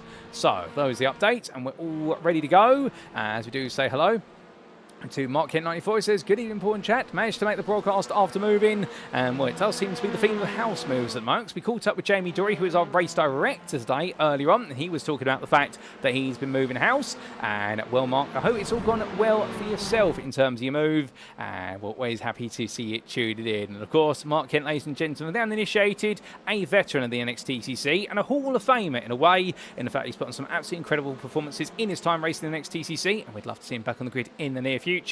And we did step away for a couple of seasons, but returned earlier on this season and put together an absolute monster performance at Bathurst to take the AM Endurance race win.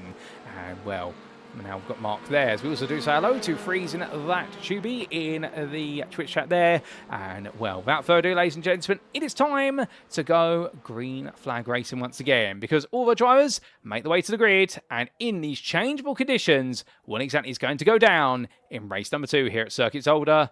Let's find out. Once all our drivers make the way to the grid, this is how they'll line up, exactly how they finished from race number 1. So, now carrying 56 kilograms of success ballast in the car, Ben Altria starts on pole position. He'll be joined on the front row, the full tilt virtual motorsport driver, by Wojciech Swirydowicz, the 3-time champion for Project 26 Alpha Touring Challenge. Then we do see behind them your winner in the Prime class in race 1, starting on pole for the class now in race 2, Adam Wilson-Weir for Type 2 Racing in the company of Isaac Doble for Doble Sim Racing. Then we Jack Pitter starting in 5th place for Type 2 Racing. Of course, it was a 1-2 for the 2 teammates, and now can they make it back-to-back 1-2s, or will Craig Twardock, who starts alongside Pitters on the 3rd row, have something to say for TSRC, particularly when those points are becoming ever increasingly critical. Andrew Pye, Twardock's teammate, starts in 7th, so can act as rear gunner effectively. And that's the way they plan to skin this one, with Nick Cliven starting 8th place for Iris Esports powered by Crest Autosport, and behind him his AM teammate Nigel Stott. The posters having taken that win in race number 1. Joe Coffin begins the day in 10th place, the team Big Lips, and outside that top 10, it will be in 11th place there for Michael Lees for JW Motorsports, who after his altercation on the open lap with Kieran Smart, we recovered well to 11th, but he's got a bit more recovery to do. Phil McDougall starts in 12th there for 6R Project Black, just behind and ahead of Lee Horn for Next Gen Orange, and it will be Stuart Winnis for Track Scotland in 14th place. 15th, it'll be his teammate who recovered from the back of the field, Kieran Smart. And how far can he go in this one? Ahead of Alan McCain for iRacing Esports powered by Crest Autosport. On row 9, it's an all-AM 9th row. Lewis Mason on one side of it, full tilt virtual motorsport. On the other, George Stone for Type 2 Racing. Remembering Mason now has a 25-point advantage, and if he takes the victory in this one and Stone struggles, he could seal it with a race to spare. Sam Exton begins the day at 19th for Team Big Lips, ahead of Carl Thompson for GBRC, who completes the top 20. And well, ladies and gentlemen, we're not going to be able to walk your way through the grid any further, because the light's going on for the 2nd time today. And it's going to be 1, 2, 3, 4, 5 red lights.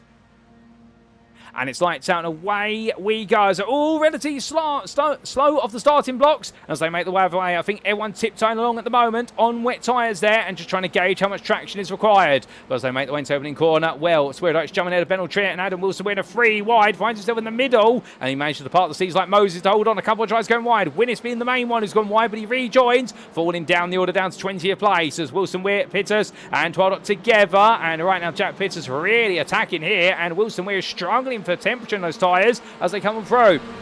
As they make the way up towards turn at number 4. Where's Pitters on the inside as he comes into our view? Does he get the move done? He does. Jack Pitters into lead of the Prime class there. A brave move, and he's getting those tyres switched on as quickly as he can in that Hyundai Elantra. That seems to be the theme. The Elantra gets its tyres warmed up very quickly in the wet. But coming down in towards the chicane now, and they'll all be 2, 3 wide. Well, I suspect 2 by 2 the most here, given the wet conditions. I mean, see a few drives coming in. One going to the grass there. Oh! And it goes round for Joshua Downing, and also for Agent Fridge. And it all goes to the grass, and to the time that they come back on, well, it's gone very sideways to them. But meanwhile, for those who survived, well, they come now in towards the chicane of Talam blocked, and as they do, 2 wide there between Stock and what will be none other than, I believe, the machinery of Sam Exton. Exton getting ahead as Lewis Mason. As Lexton's the lead of the M class, he's had a monster start. We've got a meatball flag for McDougall as well as for Downing and Adrian Fritsch, so something's gone wrong for McDougall as well. We'll get an update on that when we can, ladies and gentlemen, but here comes Exton back at Mason, trying to look for the move on the inside under braking. Now, does Lewis Mason let it go? Well, he's going to have to here. He goes a bit wide out the corner, chucks back in, and there's Michael Lees with them. Michael Lees has slipped a long way down the order as well. That's not a good sign for him, the prime driver. He wants to get a lot further up there, but Mason right now has got Stock and Stone for company as they head in towards the chicane, and here comes George Stone, just throws the car in there versus Nigel Stock. 2-1 they come out the chicane. That was bold, that was brave, that was absolutely brilliant there for George Stone. And now will he be able to make the move complete in towards turn 1? He's on the inside into Erster Bend, and with Alan McCain looking up the inside of Stock, I think this is going to be said, sealed and done. So therefore it's going to be McCain up in the 16th, Stock down the 17th, but Mason and Stone very close together, and Nigel Stock with that 24.5 kilograms of success bars. He's definitely feeling it on the rear end of that Elantra. But as they come on to lap number 2, leading going down on towards the kind of chicane, it will be Wojciech Swirydowicz ahead of Ben Altria. Your top two are pro drivers. Then we have in third, Jack Pittis, your prime leader. He had that brilliant start, made the daring move in towards turn number 3 to take the lead of Adam Wilson-Weir. Craig Twardock is now up in a second in prime ahead of Adam Wilson-Weir, who's third in class, 5th overall. And it's Isaac Doble ahead of Nick Clivins. But hold the phone on that, ladies and gentlemen. For run coming on through the chicane. It's going to be too wide here between Altria and Swirydowicz. Who's going to get the move done here? And Altria try to take the lead back. He will get it done there into Tlamanbot. Lovely move from the full tilt V Motorsport driver and takes that place back with a plum. But there we can see Isaac Doble going around the outside. Lovely move from him and getting ahead there of Adam Wilson-Weir.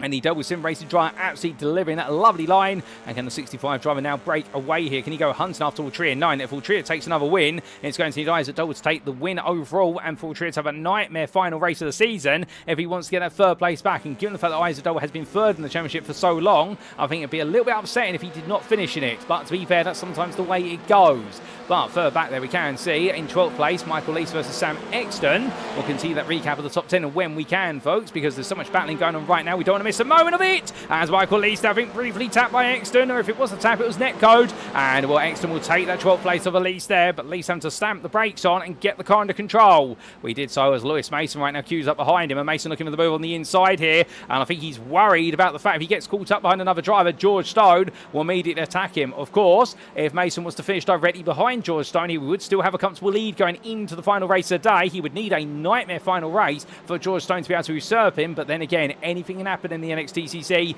and it normally does. So as they make the way onwards right now for Stone, he's got to get a move on, but Lewis Mason is feeding that pressure. As meanwhile, Stuart Winnis and Gavin Garner close together. Garner's made all the place up at the start. Meanwhile, Winnis has fallen down the order by comparison, and therefore he's now got to battle his way up. But as the drivers make their way up towards the chicane, here comes Winnis looking at the inside of the Audi Gen 2 machine for Next Gen Pink. And well, that's going to be a smooth move there from the Track Scotland driver. Does he get to go over the chicane? No, he does cut too high, and it's going to be a slow down there for Winnis. He will have to give the time and the place back. That's unfortunate for the Track Scotland driver who thought he got it done, but he's going to hold an outside to inside line here through what's better into Tlamanbot. I think that's simply where he's hit some water. I don't think that was his plan. Oh, hold up a second. Who's that off the road? That's George Stone, get it wrong. And well, coming out to Tlamanbot, he's lost out, and suddenly it does mean for Stone, well, he's going to fall away from Lewis Mason. Between the two of them now is Alan McCain. So an error there from Stone. We'll get a replay of that when we can. Oh! What's happening here? They're all making contact to each other. That's going to be, I believe, Michael Lees, Lewis Mason, Sam Exton all coming together. And the AM leader somehow survives it. But the car's struggling on right now. There's damage to the front left here. And they're all sideways. They make the way out. And, well, goodness me, big incident there. But they still carry on as they make the way towards the end, lap number 4. But Stone gets ahead. And as we said only moments ago, it only takes one instant. And suddenly everything's turned its head, and that's exactly what's happened now as George Stone takes the AM lead from Lewis Mason. But to be fair, Mason finishes second. All he's got to do is survive for another, what will be 10 laps. If he can do so, well, then going into the final race, it would require a huge turnaround. In fact, I believe, the championship would be wrapped up if things were to finish as they currently stand. And, well, that would be provisional, of course, subject to any stewards' inquiries. But we believe that Lewis Mason would have done enough, and therefore, in the fact, we'd need is literally a single point, and he would be A-OK and be very safe in that final race. Meanwhile, Fraser Roston, we haven't talked too much about him since the start of the race, so he goes on the attack here versus Sean Doby. They're back fighting together for fourth place. Adrian Fritsch, of course, demoted out of that battle with the open lap instant that we are going to get a replay of shortly. But as they make the way down towards the Klein chicane, Roston's getting ready to go for an attack. Is he going to be able to make it happen? The answer seems to be no, as much as he would love to do so. But up the road, Andrew Pike at the two wide here with Kieran Smart. Contact between the two of them, and in the end, Pike is allowed to rejoin his racing line after that tap there from Smart on the inside at Tlamanbot. You're always going to make a bit of contact, and well, right now, Kieran Smart absolutely glued to the back of Pike. He wants to get through. I think it's going to be a question of when, not if, he's going to go for another attack as Pike goes as defensive as humanly possible in towards the hairpin. We're coming on through. Smart follows them into the quarter very tight, and that's the way they're going to stay for now. The fight calms down for a brief moment. Joe Coffin on the back of it, but remembering the fact that Craig Twardock right now will move into the lead of the Crown Championship going into the final race of the season, should things finish as they currently stand, given his second place, whereas Joe Coffin is in 6th, and Matthew Sheraton is in 10th. And this result would annul Matthew Sheraton from being able to take the crown, and it would become a 2-driver race, and it would be the favour to Twardock by considerable margin, as Sheraton comes into the pit lane. I think I know what this is. I think this is a call to go to slicks here for Sheraton. They've got nothing to lose. Therefore, he's going to go all in for us here. I think he realises the circuit is getting drier. And if it does so, well, this pit stop is going to cost him the best part end to end. A whole minute in the pit lane. This is a huge gamble as we do see the Team Big Lips car crawling into its box. And that'll be the car that's Sam Exton. But that is going to be a brave move. And he's onto slick tyres, Sheraton. Is this going to be an inspired move here? Because if he has got it right, he could very quickly make his way forward as everyone else may start to look at essentially transitioning to what would be the slick tyre. But Sheraton right now in the pit lane. I do believe there's been a discontinuity for Sheraton, but hopefully that's not a sign of a technical issue identified in the pit. And we'll have to wait and see, ladies and gentlemen. If a safety car came out now, well, for Sheraton, that could be probably the biggest gamble, because suddenly a safety car would take all the tyre temperature out of the car and you'd have to crawl around on a wet surface. Well, as they head on through, well, meanwhile, let's take a look back at how exactly the race started and some of the big moments, including what exactly happened to Stuart Winnis on the opening lap. So this was as they made the way in towards turn number 1. As they did so, Winnis in the end having a good start, looking around the outside of his teammate Smart, around the outside of Michael Lease as well, who came out quite wide, and into the gravel he went there having to take evasive action. So it didn't work out at all there for the Track Scotland driver, although it was a brave attempt, no doubt about it. But then we had this big moment for Adrian Fritsch and also Joshua Downing making their way down towards the Klein chicane, and Fritsch touched the grass there and were on the outside line, went onto the brakes, and in the end went into the back of Joshua Downing, and unfortunately just a bit too eager on the braking zone there. I think carried the overspeed and the concertina effect, and Joshua Downing had no control over what happened behind him. We did also have this for Phil McDougall as they made the way into chicane, and this was the CXR Project Black driving into the braking zone.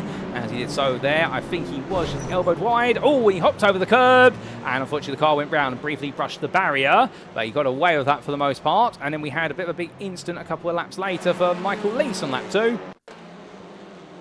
And this was Lease making his way on a round at the time in towards the chicane of turn 10, and in a side-by-side here battling with Sam Exton, and in the end, in fact, he just drifted sideways there, hit a patch of water, and that's how the Honda drivers are able to squeeze through. So a lovely move there.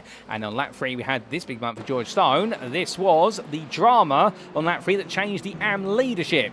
So we saw the Type 2 racing driver come through Talarman box and hit the curb a bit too high and hit a puddle, and well, he lost control. But then for Lewis Mason, as it was 3 wide just in front there, my good lord, and as they came through, well, Kieran Smart getting the upper hand there of both Lee Horn and also, I think that's one of the Team Big Lips cars. But what happened to Mason there under braking?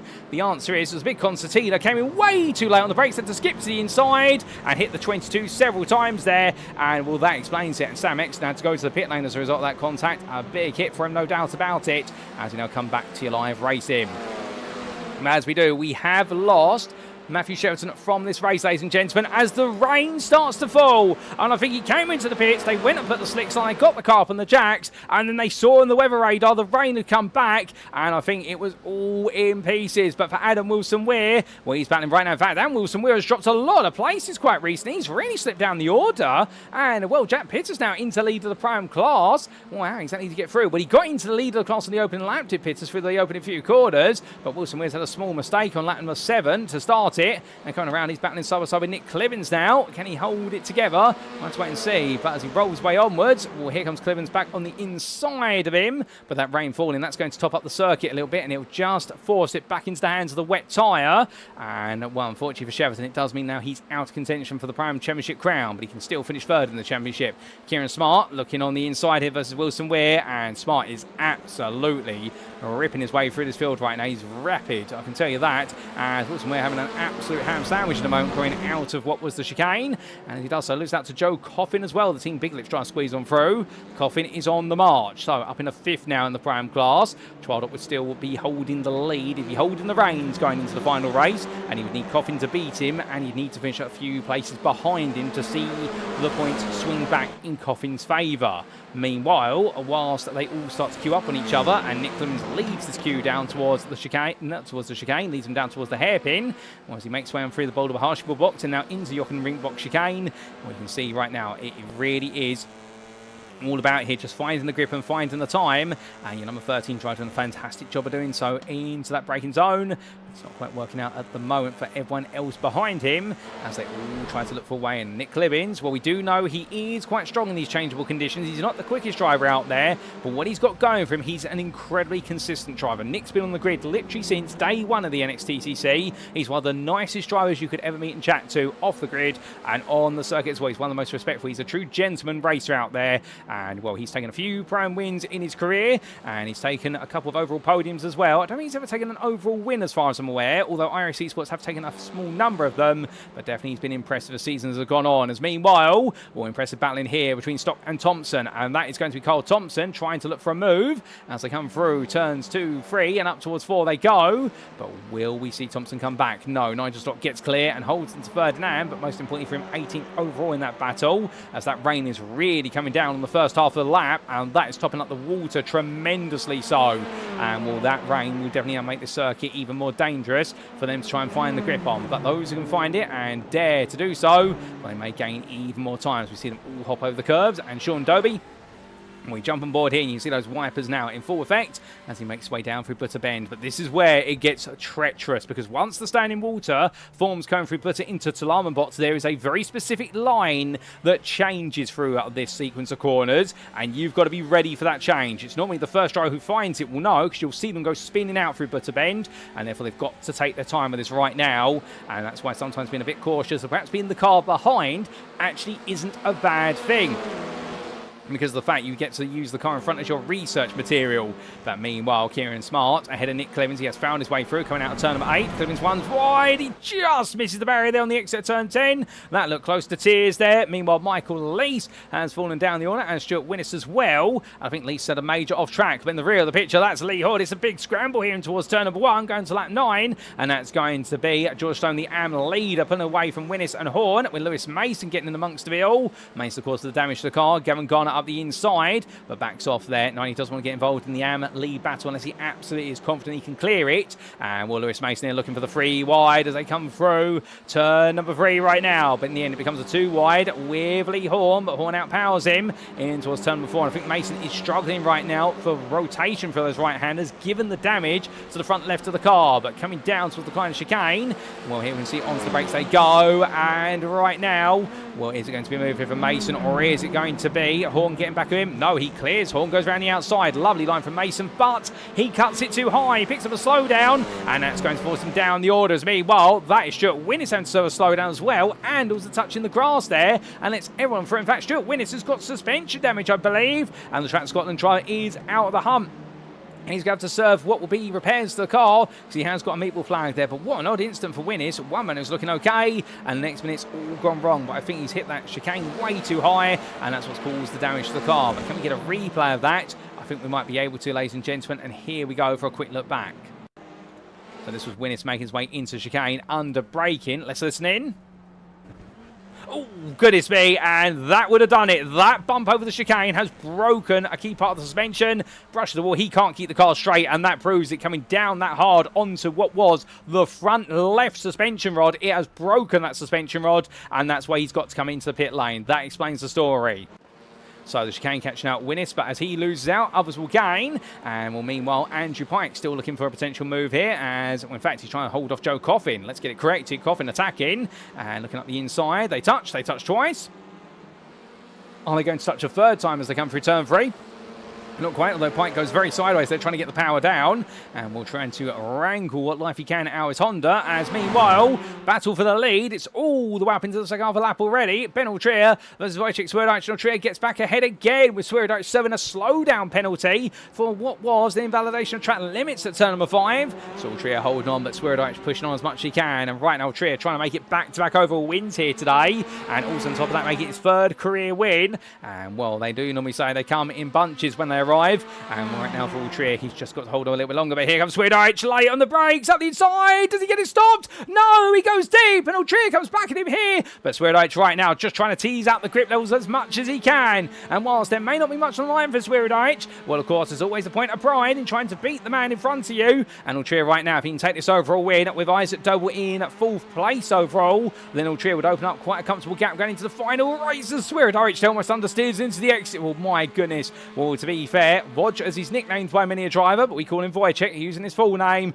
we can give us a bit of a scare there. But he is so talented, no doubt about it. And at one point, the only driver in iRacing to hold, of course, the titles for the iRacing official series, that's the TCR Fixed and the TCR Open Setup series, simultaneously, IB in Division 1 and hold the crowns in the same season. He's the only driver to ever do it, I do believe, in the official TCR series. There's several who have taken, of course, the Division 1 crowns in individual series, but not take both at the same time. But Swirydowicz really is one of the masters of TCR when it comes to iRacing as a whole. Indeed, you've got plenty of 10K iRacing drivers out there. You could say he is our own equivalent of Alexander Spetz, if you will. But coming through, the left into right here, too wide, he keeps it for track limits, and Altria here's going to go defensive, going through Butter Bend. Remember what he does on the inside, it puts him on the outside for Talarman box, and right now Swirydowicz knows all he's got to do is control that line. He'll control the narrative under braking. Altria goes a little bit deep there, but he's still too wide through the corner. But as they come through the double right to complete the chicane, Swirydowicz will take the lead back.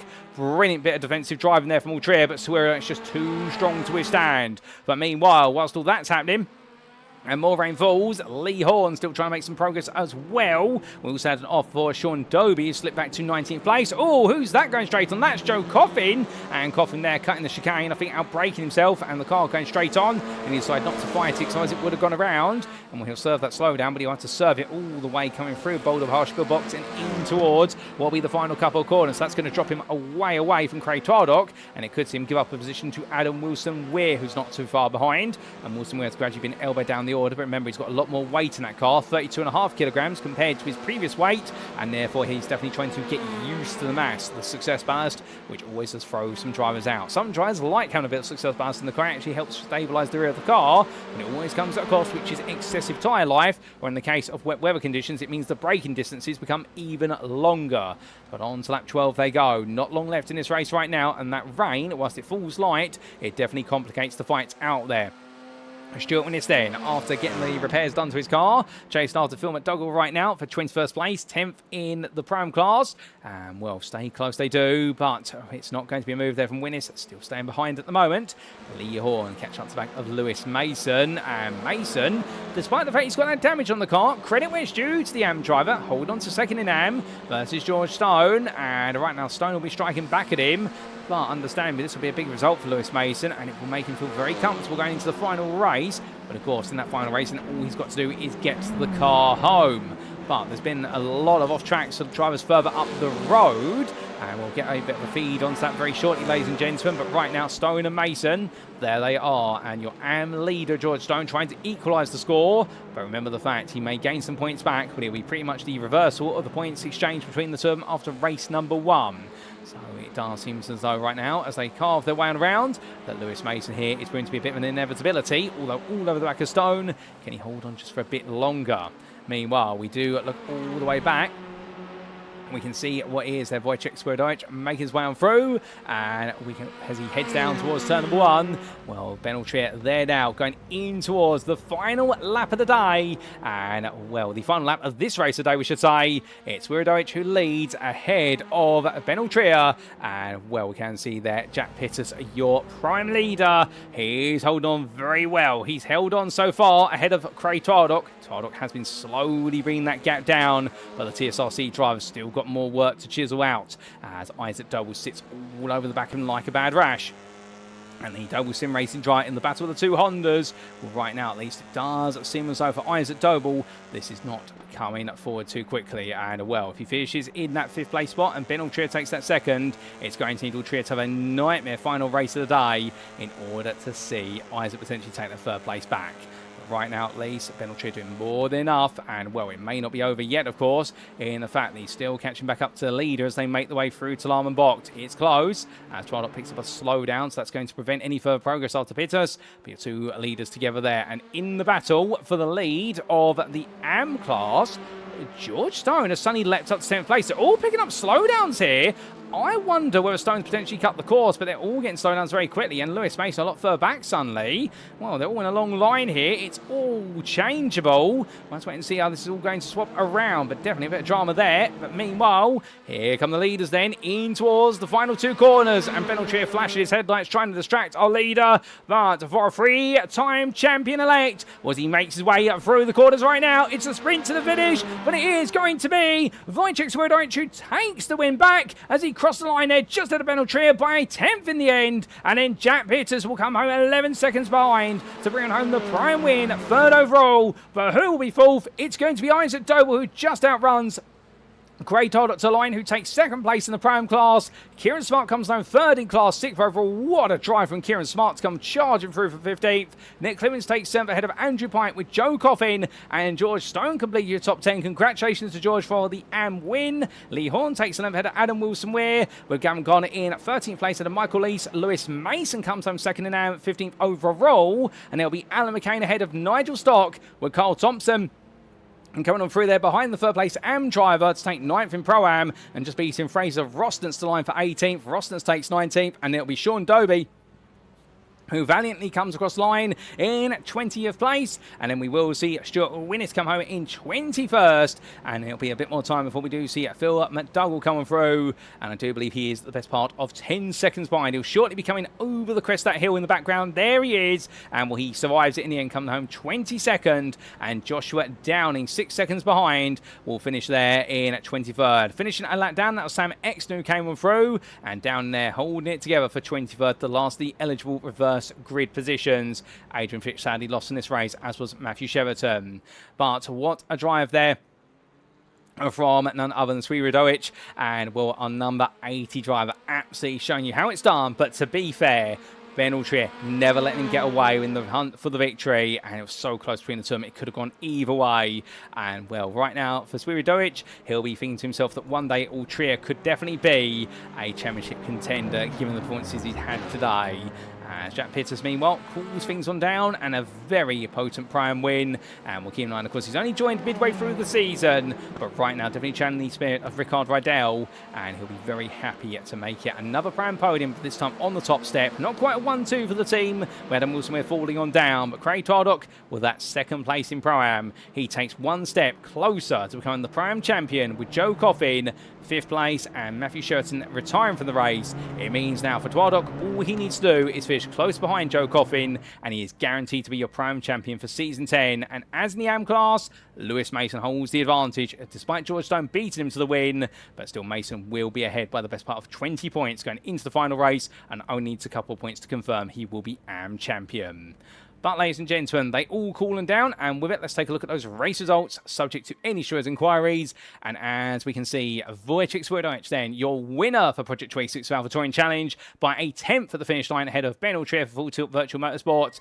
And then we did see completing that podium, your Prime winner, Jack Pittus for Type 2 Racing. It was 11 seconds between your third place man and the top two, but to be fair, in his world, he was king, because he was the winner of the Pro-Ams, ahead of Isaac Doble, who took 4th place there for Doble Sim Racing, fought hard with Craig Tardock, and found his way through right at the finish line. The Sim Racing Collective Esports driver, second in the Prime class. That's all he needed from this one. Make sure you finish ahead of your rivals, and everybody else doesn't matter. And Twardock taking exactly that in his stead. 1.3 seconds behind of Strat Scotland's Kieran Smart, who came storming through from 15th to 6th, ahead of Nick Clemens, iRacing Esports powered by Crest Autosport. And then we did see Andrew Pike then 8th place for Sim Racing Collective Esports, with Joe Coffin 9th there for Team Big Lips.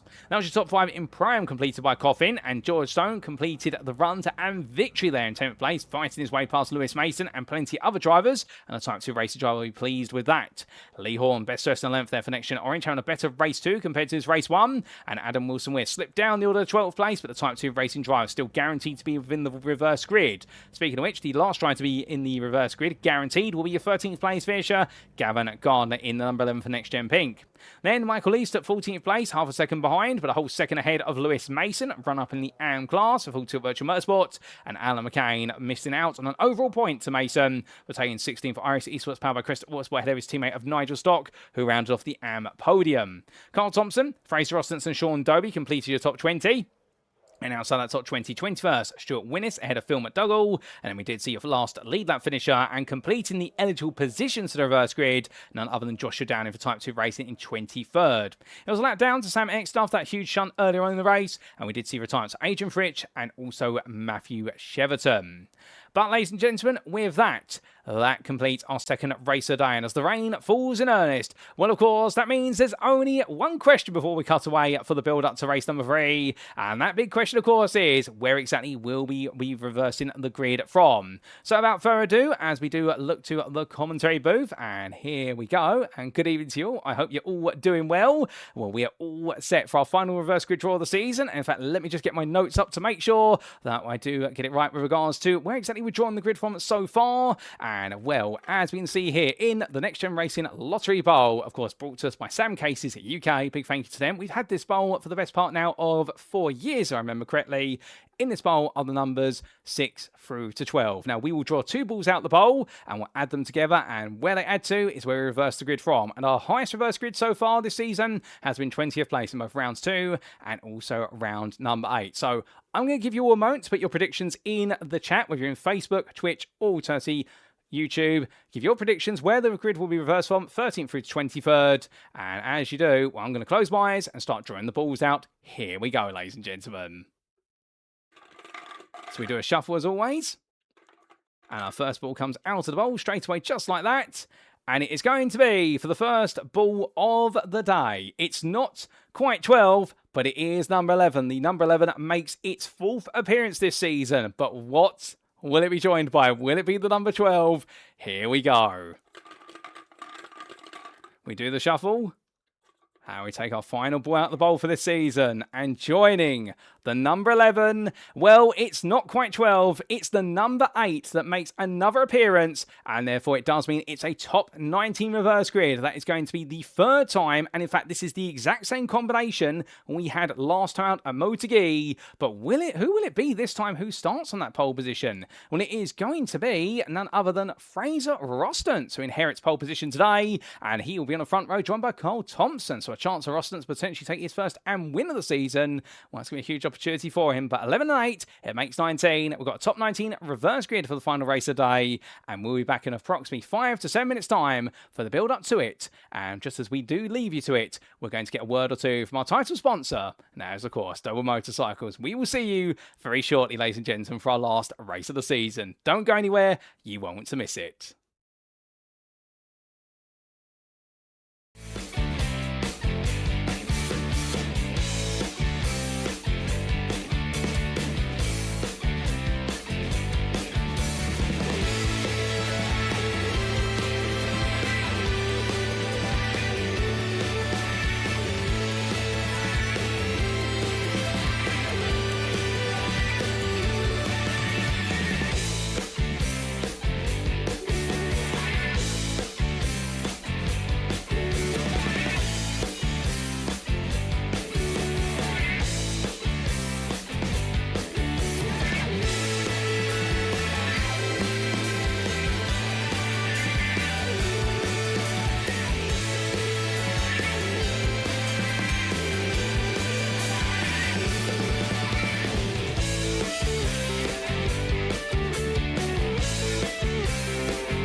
Speaking of Mikey Doble Racing, if you'd like to support Mikey as he pushes it to the limit out on track, you can do so by following the Mikey Doble Racing Facebook page as seen on screen. Additionally, if you want to represent the 88 Army at a BTCC weekend, Mikey Doble Racing has some fantastic merchandise available just for you, as may be found either via the Mikey Doble Racing Facebook page or alternatively in the Doble Motorcycles store at dobledirect.co.uk. Don't miss out on being a part of the 88 Army today.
And we are back, ladies and gentlemen, for the final time today. The final time this season. It is time for our not our 30th race, what would be our 28th race of the season in Season 10 of the Next Gen Racing Touring Car Championship. It is, of course, round 10 of 10's final race. And after this one, all the cars will be put away until Season 11. And what a pair of races we've had so far, and we've got one more to go. But as the rain comes down quite incessantly, World Drivers get into grips with the conditions, and that's why we're not getting any pre-race interviews today, just for the simple reason we want to give our drivers the ample opportunity to get them all set up and comfortable with the cars, because these conditions are absolutely treacherous now. The rain has come down absolutely heavily between race 2 and 3, and the rain is falling very heavily even now. Well, to give you an update on the championships, in the overall Drivers' Championship, Ben Altria is now 17 points ahead of Isaac Doble, and therefore only needs a small handful of points to guarantee himself that third place spot, whereas Isaac Doble needs to win essentially, and for Altria to have a nightmare race.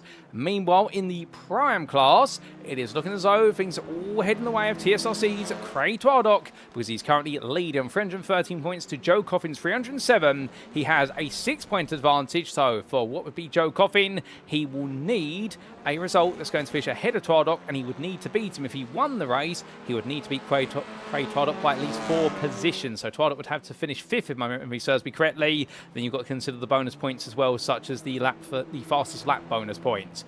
Meanwhile, in the AM class, Lewis Mason now has an advantage of 21 points over George Stone, and therefore it does mean that right now all Mason needs to do is finish this race and score 2 points, which is guaranteed as long as he finishes it, given the volume of AM drivers who've turned up today, and he will be guaranteed the AM crown for Full Tilt Virtual Motorsport. So he's got no pressure on him technically other than to get to the finish line, but in a high-stakes situation like this, that in itself can be more than enough pressure for a driver.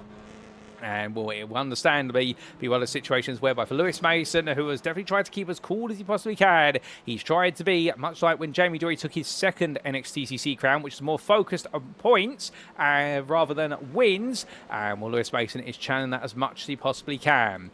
For Stuart Winnis, meanwhile, he's definitely just trying to look to end his season on a high after the difficulties of the first 2 races today. But the top 19 reverse grid as well, suddenly a lot of our AM drivers will be catapulted right towards the front. And the one who starts on pole is this man, Fraser Rostance for Next Gen Racing Blue. And what could he do with his highest place position in a starting order in his NXTCC career? Can he convert it into the AM win? Can he go even further? Can he take an overall podium? It's rare that we do get to see an AM driver on the overall podium, but it does happen. And if he was able to do it, that would be an absolute major send-off to the season for him. And I suspect it only motivated more to come back in Season 11 and put together an even stronger campaign to go hunting after the AM crown. We do say a big thank you there as well to Cosmos for assisting us with the pronunciation of Wojciech Swirydowicz's surname. Indeed, always a little bit challenging there when you're not a native Polish speaker. And, we do our utmost to try and make sure we try to pronounce the name as closely as possible. Of course, there's always going to be a bit of a challenge when it comes to accents and whatnot, with my accent being based on a combination of London and Kentish. If you're wondering where I hail from in the United Kingdom, I was born and raised in London and then gradually emigrated south-eastwards towards what would essentially be down towards Dover, if you're looking for a landmark. And indeed, Dover always in the news as part of the Channel crossing if you want to get to France there, with regards to the Eurostar, alternatively what would be the Channel ferry trains. But as all drivers head on around, indeed as they all head on around right now, as I get lost in thought for a brief moment, we come back away from the fort. We're almost all ready to go. And, for the final time this season, ladies and gentlemen, it is going to be a race-free race to end all race-free races. Although, understandably, we're in the final race of the season, and there are championships on the line. I don't think this is quite going to have an end-of-season BTCC feel that sometimes happen when the championship has been wrapped up, and therefore everyone's just out there to have fun. It does get very bumper cars or dodgems out there, but there may be a few cars that end up acting like dodgems in terms of getting wrong on the braking, but we will see, because it is time to head for the grid for race 3 of 3 here at Circuit Zolder's alternate layout. And who will take our final wins of the season? Who will be our Prime and AM champions? Let's find out.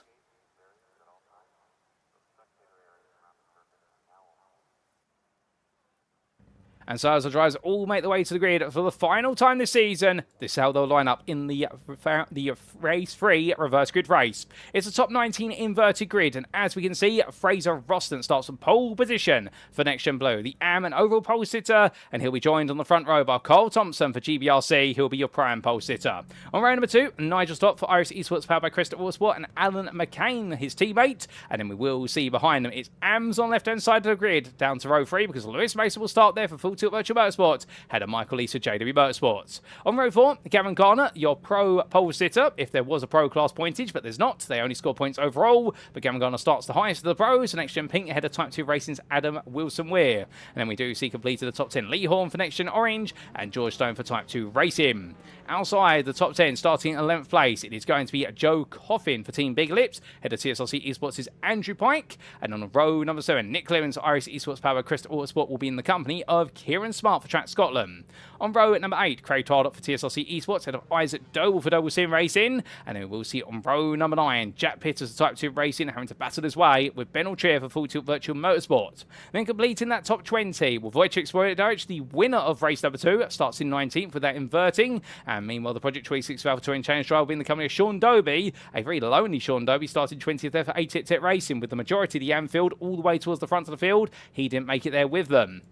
Outside that top 20, in 21st, it's Stuart Winnis for Track Scotland, head of Phil McDougall for CXR Project Black, and it will be Joshua Downing for Type 2 Racing on that 12th row, head of Sam Exton for Team Big Lips, and starting last year drivers, Adrian Fritsch there for WS Racing Esports. And we have lost Matthew Sheraton from the grid due to technical issues in race number 2, and we've also lost Phil McDougall, I do believe, ladies and gents. In fact, he's going to be starting for the pit lane as Phil McDougall if he goes racing, so I do believe we've only lost Sheraton so far. But as all drivers get themselves ready to go, we're almost ready to go here, ladies and gents, for the final time. They're all on the grid. The rain falls, and well, it's definitely wet tyres on every car out there. There's going to be nobody gambling with being on dries. Isaac Doble yet to take his spot on the grid. He finally does. Phil McDougall, we're just waiting for it. Should he take his spot? I do believe the CXR Project Black team are 50-50 on whether they can make this one due to an issue with the car. Hopefully we do get it, see it out there, and we get to see the field finish it off in full style. But if not, it's an unfortunate loss, but understandably, we do lose cars sometimes technical issues. But they're all waiting to go. Of course, they're all losing tyre temperature right now by being sat there. So this is a long wait and a painful wait. And as we look further down the order, Adam Wilson-Weir, the Type 2 racing driver, in the car sponsored by P1Docs.com. Well, he'll be very eager to get going and see whether he can return to the prime podium, if not make it 2 prime wins out of 3 here today. And well, he and everyone else will have to wait to see. But here we go for the final time today, ladies and gentlemen. It's going to be 1, 2, 3, 4, firing lights. And it's lights out. Away we go for race number 28 of the season, the final race. Fraser Austin gets a good start as Nigel Stock follows him down. And it has been the AMS who had the better start on the left-hand side of the grid. But as coming to that braking zone, well, all the way in they go. Carl Thompson trying to fight it around the outside. But everyone will be tiptoeing the way for the opening corner. Majority of the field safely on through so far. Great to see as they all come for into turns 2 and 3. And right now, Alan McCain fighting side by side with Gavin Garner. And Garner, the highest placed pro, drives at a slow start. Lee Horn has jumped all the way up into 5th place already as he comes in a few. Horn right now, I don't know what everyone else was doing, but he definitely absolutely rocket ships his way upwards. And right now onto the back of Carl Thompson already. And we know Horn is very clever in these conditions. He was the first driver to ever take a win in the wet conditions in the NXTCC. But Adam Wilson-Weir's gone round in the rear of your picture. And he's got spinning around and there's been a bit of elbowing about. Oh, there's cars everywhere. So that's going to be Ben Altria. Stuart Winnis getting caught up as well. Sean Doby's missing the front wheel, I believe. And well, that could be the safety car coming out at this rate, ladies and gentlemen. If so, well, Sonny, it's all going to be wrong for the final round of the show. But as we do see, Ben Altria to the pit lane, so has Stuart Winnis. We have lost them both on the race so far. I want to see whether they do make their way back out. There is all. They all slide the way into Stalama box. And well, that's going to be Horn. Oh, and they all queue up as well as they come through a car in the middle of the road. And well, the safety car is leaving the pit lane, ladies and gentlemen. We are going to get a safety car for this final race of the season. So it's been a bit of drama. And we'll have to try and get all into the flow of what exactly happened there. But we just suddenly see 4 cars going sideways through Stalama box on the close-up camera. And we'll need a bigger picture camera to try and explain. But the fighting goes on until the end of the lap they're currently on. After which they must queue up behind the safety car. Nobody battling once they cross the start-finish line. But Fraser Austin and Nigel Stock side by side. And right now both here pushing onwards. The Stock's going to be on the inside coming into the chicane. And, well, Nigel Stock will take that place there. Brave move for Nigel Stock. Wants the AM lead. Rossler's trying to come back. But as they cross that timing line, well, we are now under safety car, ladies and gents. Where they cross it and they lock it in straight away with regards to the safety car. There's no more fighting allowed until the safety car comes in after they've crossed that line. So we've got several drives into the pit lane. Wojciech Swirydowicz has moved his way all the way up from 19th to 10th. Just there, Sam Exton they crossed the line there, so he snuck ahead. And well, he'll guarantee himself that position. We have confirmations. We say hello to Phil McDougall in the YouTube chat, who says, no, carry on, in the fact that he's not been able to get onto the grid there, so the car not able to go out for CSR Project Black, but still very happy to have him back tuning in. And I think staying in at the warm rather than the wet weather. But all drives now calming down. And after one absolutely crazy lap to kick off the race for our final race of the season, Nigel Stock leads then. Am overall ahead of Fraser Rostance, who is second. Then it's Cole Thompson, the Pro-Am leader, who started second, dropped to third, but to be fair, to be stayed out of trouble. And it'll be Gavin Gardner in the lead of the pros, fourth overall ahead of Lewis Mason. Remember, of course, for Lewis Mason, all he needs to do is finish directly behind George Stone, but George Stone has fallen a long way down. Michael East is in sixth place ahead of Alan McCain. And then we do have behind the top three of your Pro-Am class, Andrew Pyatt, the second of your pros, in the 8th ahead of Isaac Doble, with Wojciech Swirydowicz completing the top 10. Sam Exton best dressed in 11th place ahead of Jack Pitters and Adrian Fritsch, with Joshua Downing and George Stone completing your top 15, although Stone has had repair work done to his car, as has Craig Tardock and others. So that explains why he's so far down the order. And well, as a lot of our drivers are recovering their cars, let's take a look back at what exactly happened.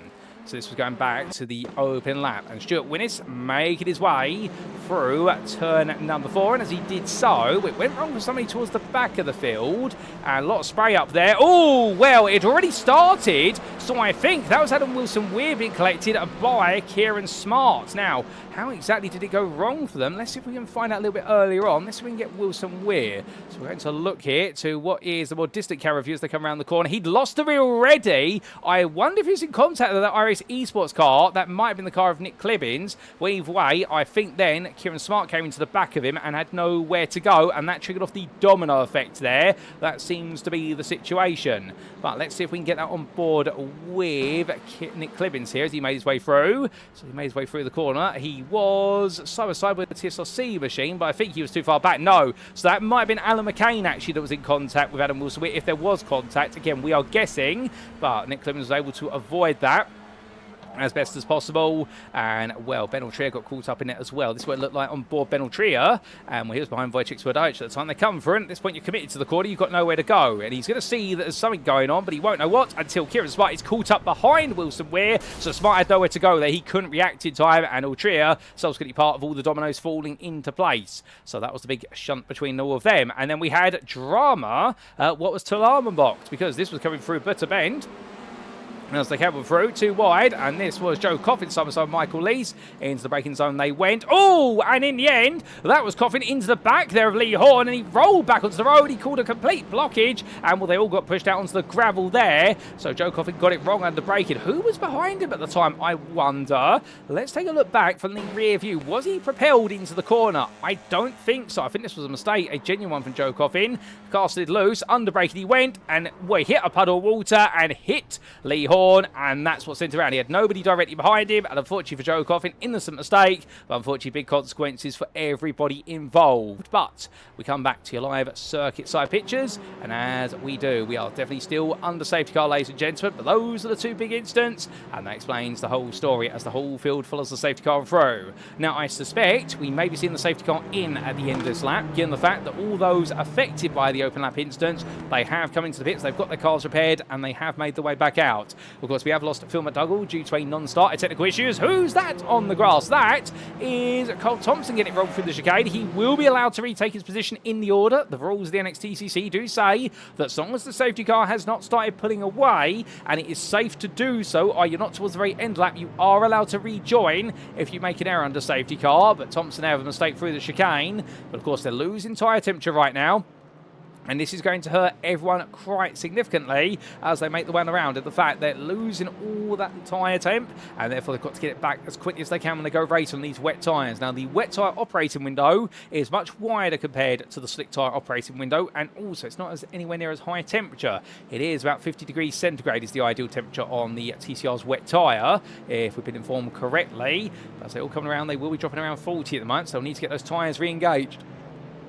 As the safety car pulls away, well, Nigel Stock right now will wait to get them going once again, as he will get to essentially dictate the restart order, but it will be once the safety car is into pit lane, that's when Stock can go. So he makes way onwards, but right now holds his pace, he makes way through, and here goes Stock then. He gets the restart underway, and we are green, ladies and gents. We're green, green, green. It is go, go, go for what is lap 4 onwards here at Circuit Zolder in our final race of the season, but they roar the one out, and Nigel Stock will great restart there, but look behind and look at this already. It's a big scramble here. It's going to be 3 wide on the braking. As Isaac Doble looks at the inside, taps the car there of Alan McCain, and Sam Exton just about taking a race of action there, but McCain won't be too pleased about that. Vincent spinning across the road, goes to rejoin, and safety on there. Ben Altria, meanwhile, had a nightmare restart. He's got a meatball flag for some reason, not quite sure why, but Alan McCain has as well due to that contact there. So McCain out of this race, no doubt about it. But meanwhile, as they head onwards, well, that is going to be some between Swirydowicz and Doble being passed there by your number 80 driver, who makes it look like clockwork as they power the way down and towards the Kleiner chicane this time. Well, Doble now has made his way back ahead of Swirydowicz. Swirydowicz had a bit of a poor scramble out of turn before, and suddenly Doble picks it all back up. Further back Lee Horde here in the 2x2, and the brake of Craig Twardock past him. Well, Twardock does need to make a bit more progress here to feel comfortable with taking that prime win in his battle with none other than Joe Coffin. Well, it's still close between them. Coffin right now is behind him, however, so he would be safe for now. And Lewis Mason would comfortably be your AM champion, given that George Stone is well behind him in their battle.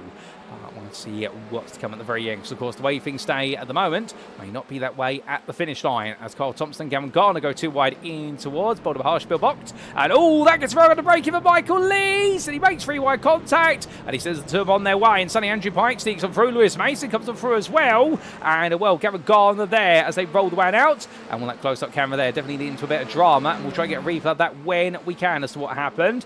Pike now up into lead of all the pros, bringing Isaac Doble and Wojciech Swirydowicz behind him. And for Isaac Doble, we're getting that Ben Altria is in the pit lane right now. Well, if Doble can find his way to the win, he could suddenly steal back third place in the overall championship right at the very end here. He's going to need the perfect result, but if he pulls it off, he could suddenly take it back. And, this could be a huge transfer in the championship. But meanwhile, George Stone now making his way ahead of Adrian Fritsch, makes a smooth move for 4th place there, going through turn number 1, and making his way ahead of the rest racing esports driver, just trying to keep it together, and who is guaranteed 3rd place in the AM Championship ahead of his dad, Marcel, given that Marcel's not been on the grid today, and he's picked up sufficient points so far to take it. We have got McCain, Lees, Garner and Altria all into the pit lane, but no safety car this time. We are still under green flag racing conditions.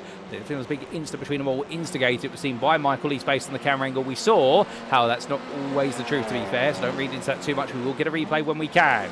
Joe Coffin here being passed by Adam Wilson-Weir, and for the Team Big Lips driver, things are going from good to bad to backwards right now, and this is looking increasingly as though it's going to be a second in the championship of Pro-Am rather than the win, with Twardock all the way up the road by comparison. But still, time will tell here. It's not over yet. Kieran Smart defending there versus Wilson-Weir, trying to come back.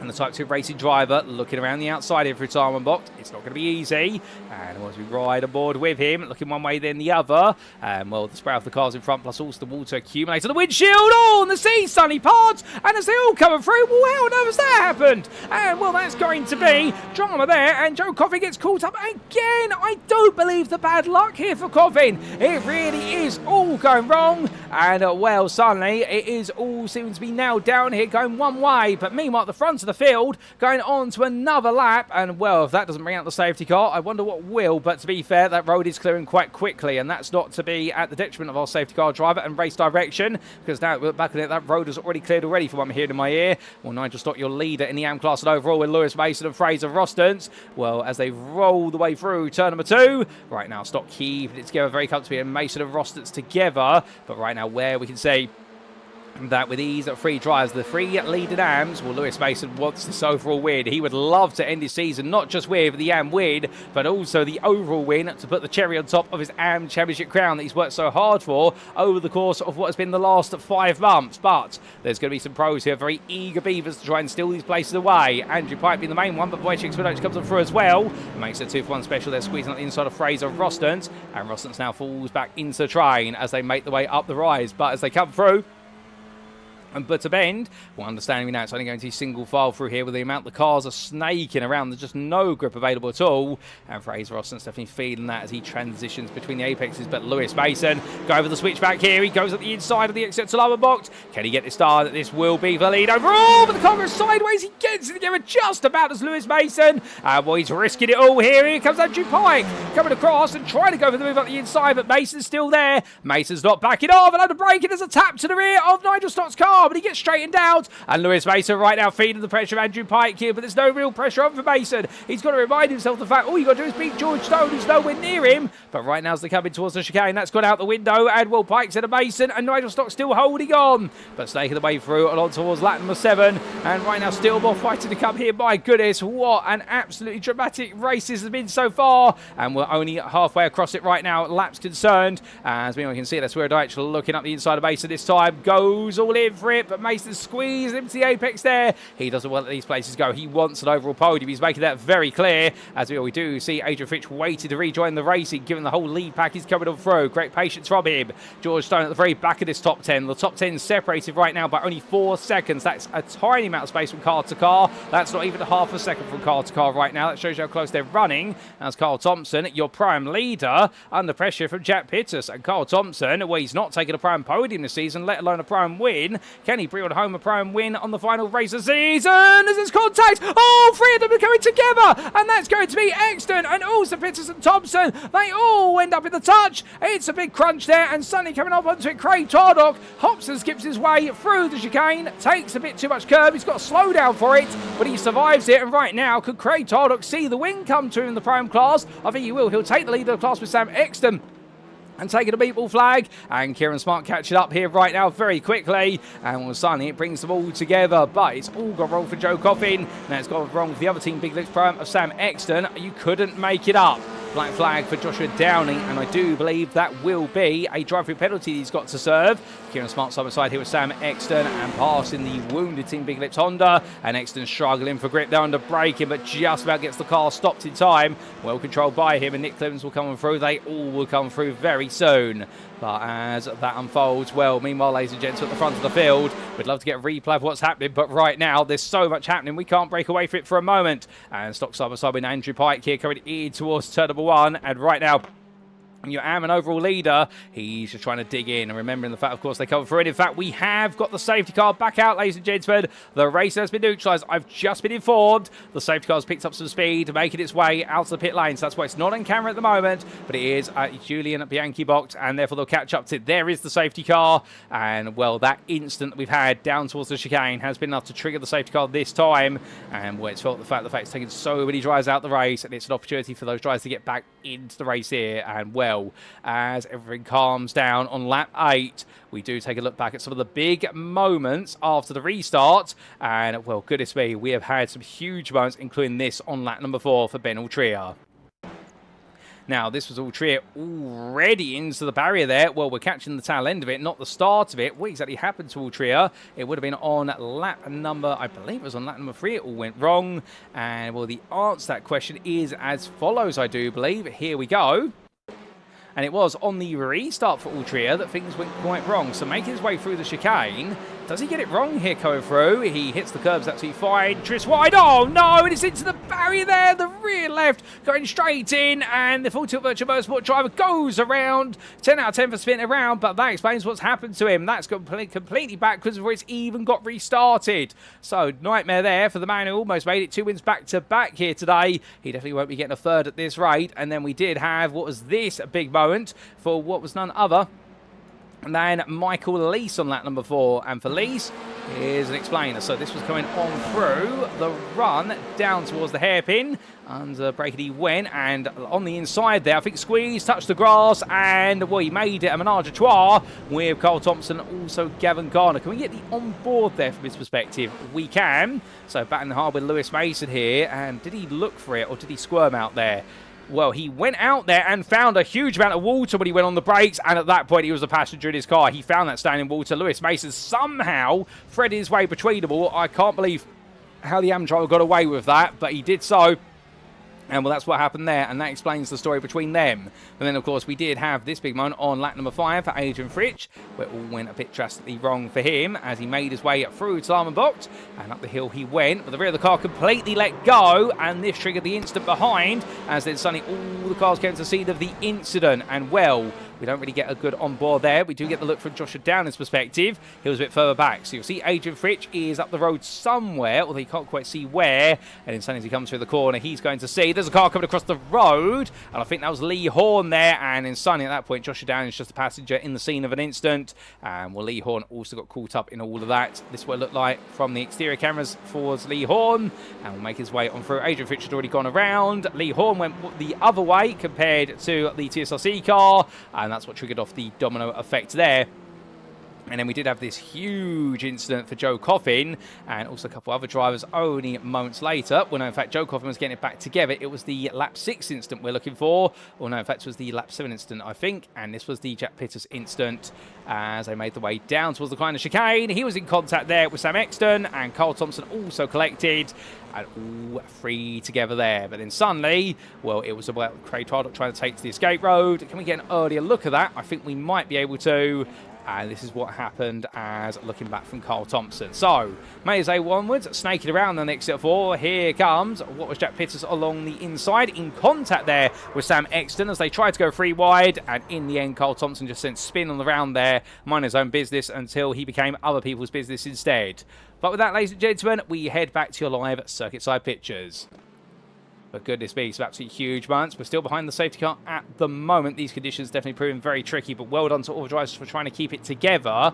We have got some drivers in the pit lane. Bearing in mind, of course, that some drivers who have picked up multiple amounts of damage, they may have lost their fast repairs. And if so, they've already used them once, and therefore they'd have to go for the full repair time, and they might be out the race. But right now we are down to a running order of, I believe, 15 cars. In fact, it is 17 cars on the lead lap, but you've got 16 of them together. Alan McCain just catch up in the rear of the pitch, and then Carl Thompson is still making his way around. He's only recently been released from the pit lane with a fully repaired car, so Thompson may not actually get onto this pack when we go green flag racing, because Nigel Stock, once again, will now be the one to get them restarted for the second time today, and hopefully the final time today.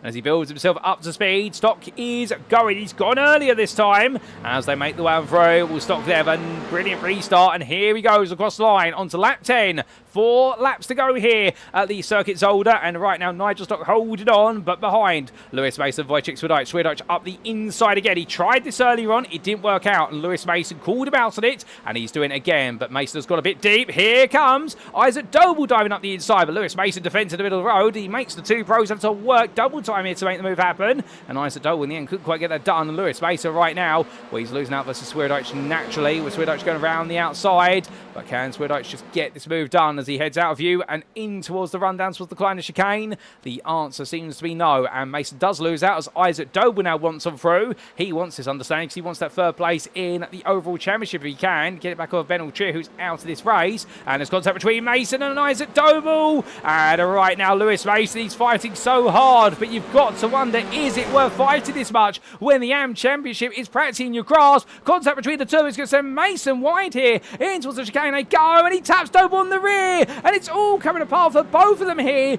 And right now, well, it's definitely battling, but it seems to be battling for battling's sake, you could say. But George Stone is now all over the back of Fraser Roston, so result in the fact they catch up to Mason quite quickly here.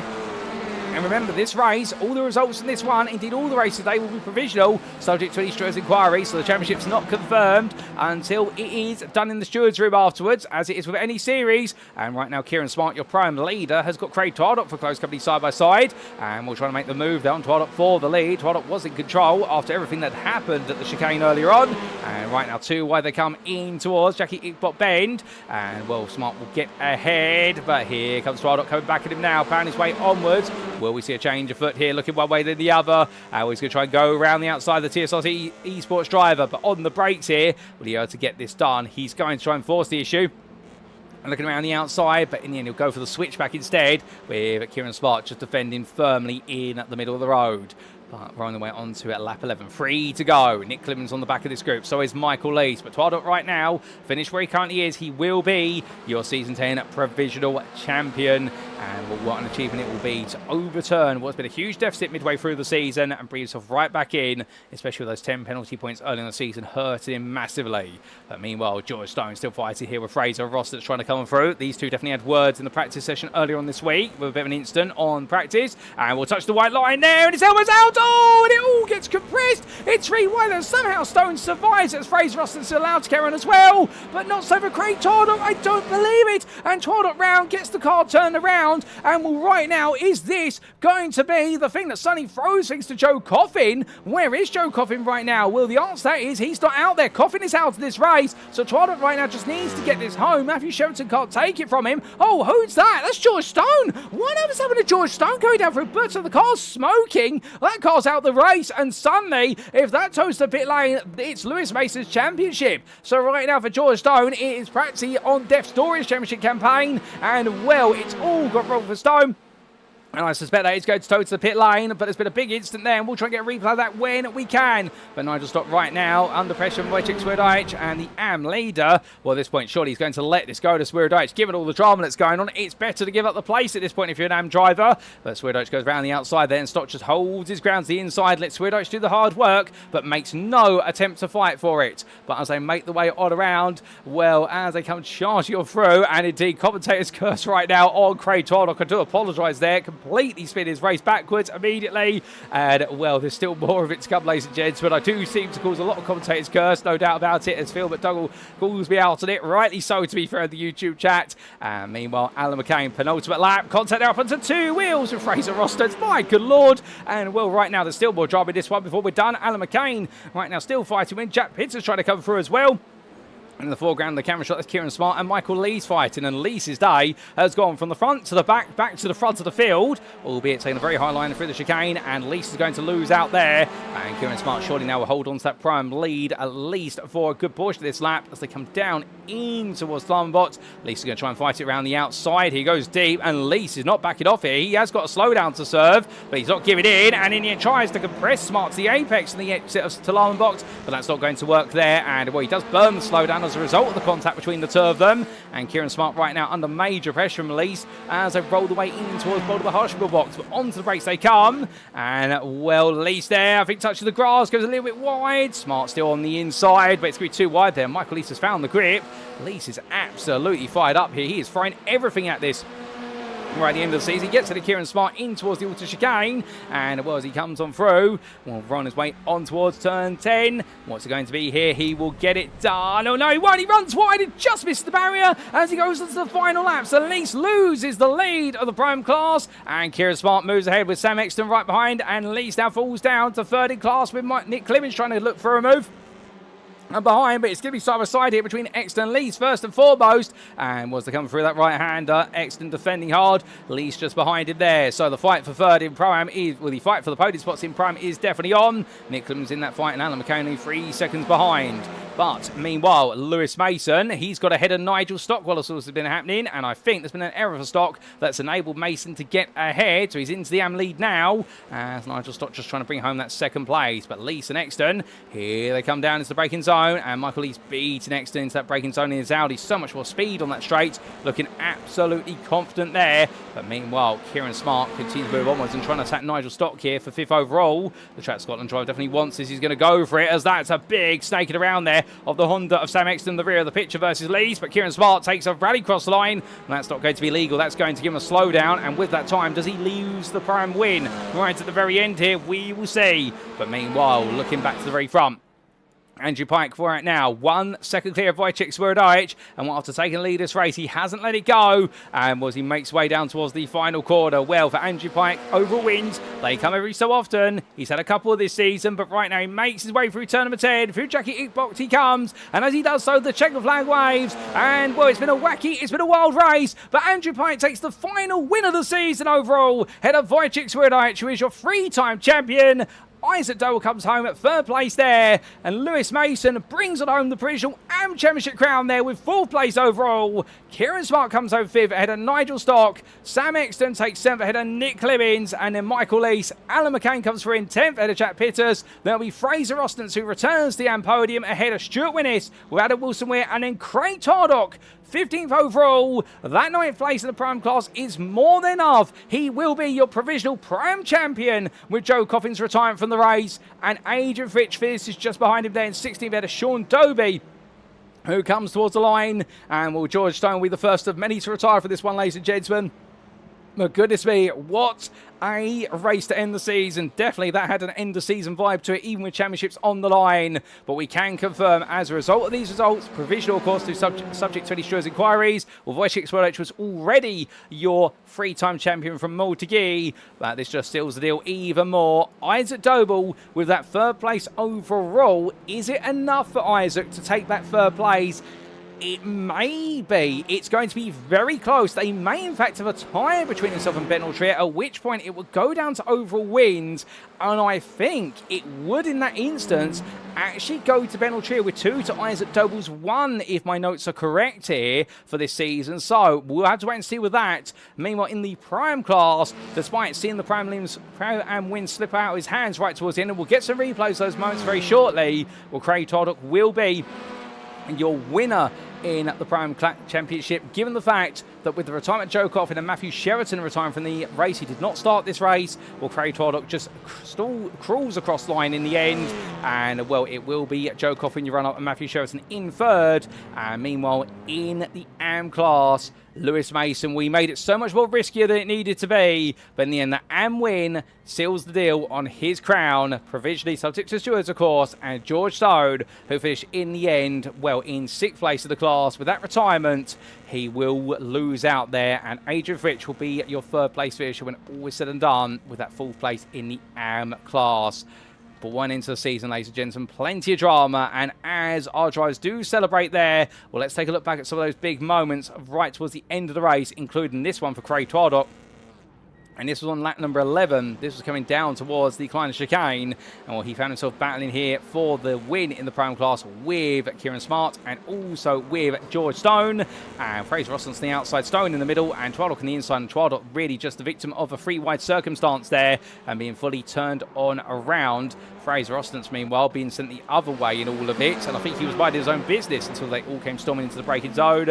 And well, George Stone did come off the white line there, so I suspect that's influenced his ability to slow the car in time. And Fraser Ostens definitely feels as though he was used as a bit of a stopping bag there to be able to get the car to stop in time. But they all somehow survived it. And of course, we did have what was this huge moment for Stone moments later through Butter. We saw it there in the foreground of the camera shot, and we was in that contact with the Team Big Lips car, and that sent him on around and saw his race fall apart for Type 2 racing.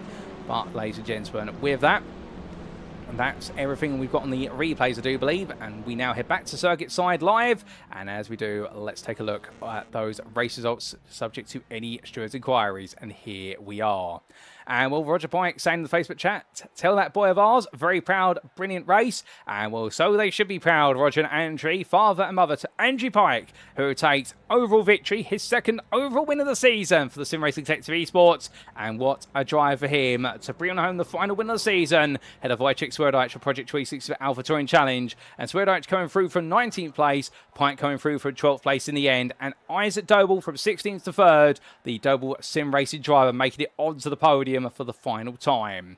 Behind him, Lewis Mason, your AM winner. 4th overall, his best overall result in his NXTCC career for Full Tilt Virtual Motorsport. But understandably, the AM win, the most important one, and that makes him your provisional AM champion for Season 10. Congratulations to him, head of Kieran Smart. 5th there for Track Scotland, your winner in the Prime Class at the end in a race that's just as much about pace as it was about outright survival. Nigel Stock, runner-up in the AM class of this race, 6th overall for Irish Esports powered by Crest Autosport, and was passed right towards the end by Lewis Mason with a bit of a mistake, and Sam Exton in 2nd place in Prime, 7th overall. In 8th, behind the Team Big Lips Dry, it was Nick Clemens for Irish Esports powered by Crest Autosport, and then Michael Leeson, Alan McCain for JW Motorsports and Irish Esports powered by Crest, completing the top 10. Jack Pitters, best first and 11th there for Type 2 racing, not quite able to end the season on a podium in terms of his final race of the season, but I'll tell you one thing, he's had a phenomenal pair of races today to begin, races 1 and 2, with that 2nd place, and then the class winning Prime in race 2, and if he makes a full season in season 11, I think Jack Pitters is going to definitely be one to watch out for. The Welshman, in the end, ahead of Fraser Rostance, who took 3rd place in the AM class there. Indeed, ends the season on a podium. He's only had 3 podiums this season, and a well-earned one at that. In his Honda for NXTGEN Blue, ahead of Stuart Winnis, who took 13th, and then Adam Wilson-Weir and Craig Tardock completing the top 15. But for Craig Tardock, even with that result, it was more than enough to guarantee him the Prime Championship crown, and congratulations to him, the Sim Racing Collective Esports driver being the last lead lap finisher. It was a lap down to Adrian Fritsch as it was to Sean Doby for WS Racing Esports and ATEC Tech Racing. 2 laps down to George Stone with that unfortunate end for Type 2 Racing, a lap ahead of his teammate Joshua Downing, and Carl Thompson. 4 laps in the end, he retired, but will be classified as a finisher for GBRC in 20th place. And outside the top 20, 21st, Lee Horn, the first of the, well, in fact, also a finisher there, 4 laps down for NXTGEN Orange, and we did see non-finishers classified for Joe Coffin, Gavin Garner, Ben Altria, and a non-start for Phil McDougall, and also, of course, we've got Matthew Cheverton. Part, ladies and gents, that concludes our final race of the day and our final race of the season. But the broadcast is not quite over yet, because coming up in approximately what will be about 5 minutes' time, we'll be back for our final interviews of the season. And we'll definitely wait around for those, because you'll hear plenty from our drivers, particularly about the challenging conditions at a very challenging circuit today. And we're glad to see so many of you enjoyed it, as we say hello to Max Andrews in the YouTube chat there, who's been enjoying the racing and coverage all season. And we do hope to see Max on the grid next season in season 11.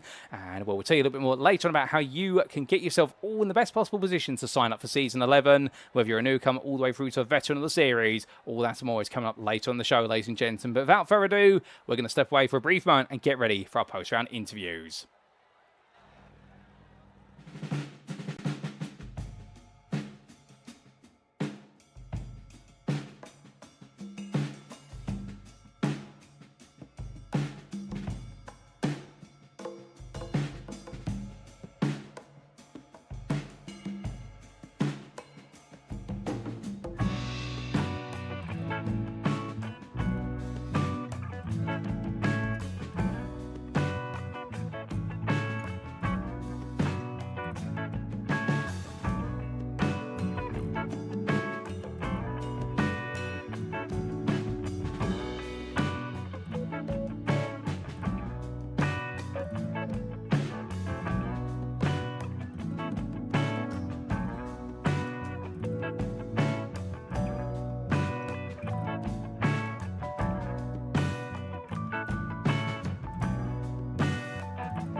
Alrighty, ladies and gentlemen, without further ado, it is time to kick off our final post-round interviews of the season. And we begin by heading to the Pram class, because joining me now after having one of his strongest performances of the season today, particularly in race number 1, it's Adam Wilson-Weir. Adam, good evening to you. What a day it's been. Up and down, some would say, but a phenomenal victory in race number 1, to be fair, and also plenty of fighting in races 2 and 3. You've ended your season on a bit of a battling high. Yeah, I mean it's been a long time coming, I suppose. I got robbed in Monza, so I was determined to get at least one in this one, but lucky enough I got it in the dry because I'm still learning the TCRs. Like, I haven't really had experience in them, so in the wet races it was a bit dodgy, like especially with the puddles on the track. The back end was just kicking and stuff. So I mean, once you brake, you're just going straight pretty much. Oh, indeed. Very challenging to get used to these TCRs in the wet. But like you say, getting the big result that really mattered, the result that was denied to you at Monza in the dry today. But just before we got to that, of course, we did have the qualifying session and a very strong qualifying lap from yourself. 5th overall, but 3rd in class. Did it feel a bit weird, the fact that you'd taken one of your best qualifying laps, but it still wasn't technically enough for prime pole? Yeah, I mean, in the practice, I was quick. I got a pole and a win there, I think. But the track state on this session, it felt very, very different to practice. It was very slippy. I don't know what it was, like if it was the humidity or the heat, but very different track state. There was pretty much no grip at all. You have grip for maybe like 2 laps and it just died off. So it was a tricky one for sure. Well, a very tricky one, but still you were able to put together an absolutely brilliant lap. And then going into the first race, I mean, just take us through what that looked like from your perspective, because it was a lightning start for yourself. I mean, you looked absolutely unstoppable at the start of the race. It's one of them tracks. I really like Zolder. I usually run it in the GT3s quite a lot. So it was just kind of second nature, but obviously with the car, it was kind of adjusting to the braking points and the way it rotates around the corners and stuff. So I did a bit of practice in it, and I felt comfortable in the dry, but I wasn't expecting the wet to come until race 3, so it kind of surprised me. Well, it may have been a bit of a surprise with regards to wet weather in race number 2, but just staying on race 1 for a little bit longer, of course, not just a win for yourself, but for Type 2 racing, the first 1-2 of the team in the Prime class this season, with your teammate Jack Pitters finishing close behind you. I mean, that must have felt quite special. Yeah, well, I mean, Jack has been strong all season since he's came in. He's quick no matter what car he's in. So I mean, as soon as he finished the race, he jumped in. It was like 1-2, 1-2, and I'm like, I know. It was a good moment for sure. Oh, fantastic. I love that. That sounds like enthusiasm. I can imagine Jack jumping in just like that. But then the rain came, of course, in race number 2, albeit it came relatively lightly on a circuit that was already wet. I have to ask, was there any fault, or did the weather radar dictate there was no need to consider the slick time? Because the circuit almost looked as though it was getting ready to dry at the start of race 2. Yeah, well, I was speaking to the guys, and I couldn't see much surface water on the track, and you know, I was saying, do we go dries for this one? And hopefully it dries out pretty quick, because I mean, the track temp was around about 21 or so. I mean, it was quite hot, so. But I think we just decided to play it safe because there was quite a lot of the surface water on the exit of was it turn 3, 4? So I mean, once you hit that, it was just pulling you out of the racing line onto the grass. So it was just the safe option was just to go wets and hope for the best.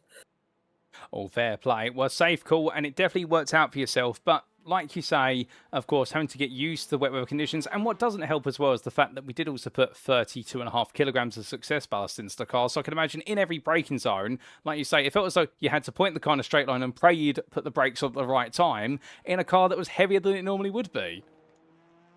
Well, yeah, that's the first time running the P1 weight ballast, so I was not used to it at all. And especially coming into the chicane, it was just the bus, and I must have had about 5 slowdowns, and that's why I dropped back so much, but it is what it is.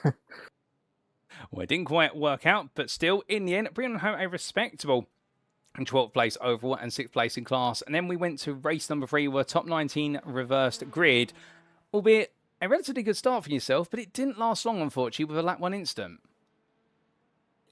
Yeah, a really, really good start. Coming into, I think it was the third turn. I don't actually know what happened. I haven't watched the replay, but I assume that someone's hit the water on the inside and just understeered into himself. And yeah, the cars just got collected. And collected a couple of guys at the back as well, which was unfortunate. But coming out of the pits after the repair from safety car, I mean, I felt good. Pace from the car and all felt good. I was making my way up again. And then I think there was a couple of argy-bargy with, I think it was Stuart. I mean, not intentional, of course. It was just the car, it just did not feel great on in the track. There were so many puddles race free, and once you touch that under braking, you're just going straight. And you know, there's nothing I could really do about that. Well, it was a bit unfortunate, like you say, a bit of argy-bargy. It didn't quite work out, but still, in the end, an 8th place finish in the Prime class to end your season. It does mean provisionally in the standings, as we just double check those standings, give us a brief moment. It means that you've ended your season, I think, just shy of the top 10, 3 points adrift, but still, for what has been your first full season at the NXTCC, unless my memory doesn't serve me correctly, how would you rate your season? Because I'd say you've had a half-decent season. Yeah, I mean, it's been pretty average. I have up and down moments. You know, I had a couple of good results in 3 races, and obviously not so good. But I mean, it'll take it as a learning experience. And whenever the next one comes around, hopefully I'll be a lot stronger. So. Oh, fantastic! It sounds as though you're already chomping a little bit at the bit for season 11. Yeah, I've got the bug. It's good fun. It's really good racing here. So I can't wait for next season. Oh, fantastic. Well, we look forward to seeing you back on the grid for season 11 and looking to go one step further and potentially chase down the top 5, if not the crown in the Prem class. But Adam, just before I do let you go, is there anyone you'd like to give a shout out or a thank you to live on the broadcast? Yeah, I just want to give a shout out to all the admins for their hard work, all the guys in the background, even yourself, for putting on a fantastic show. And for everyone watching at home who's written on all the drivers, you know, it's great to see the numbers up. So thanks everyone. Well, Adam, we need to say a big thank you to you as well for joining me in the interview room. It's been a blast seeing you on the grid round after round and to see you on the grid for a full season alongside your Type 2 racing teammates. You've been absolute stars and well done on taking that maiden Prime win that has been denied to you so many times this season, but you finally got it. We'll look forward to seeing you back in season 11 and hope to see you take plenty more wins and pursue that crown. But until then, have a lovely rest of your evening. Yeah, you too, Paul. Have a good one. I'll see you soon.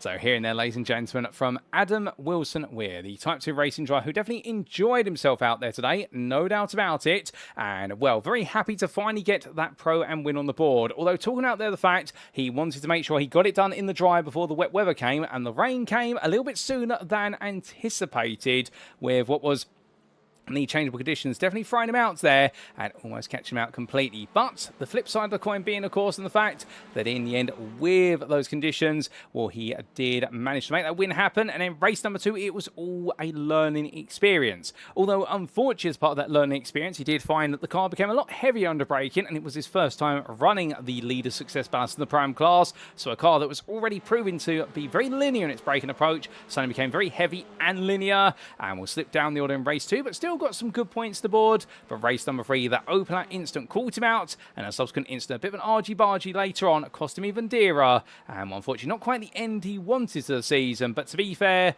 I suspect for Adam Wilson-Weir, there's plenty of positives to take from this one, and when season 11 with a little bit more luck on his side, a bit more practice, I suspect he's definitely going to be right up there inside the top 5, if not challenging for the crown. But ladies and gentlemen, we've got a few more interviews to come, so we're going to step away for a brief moment, and we'll be back, and we're staying in the Prime class.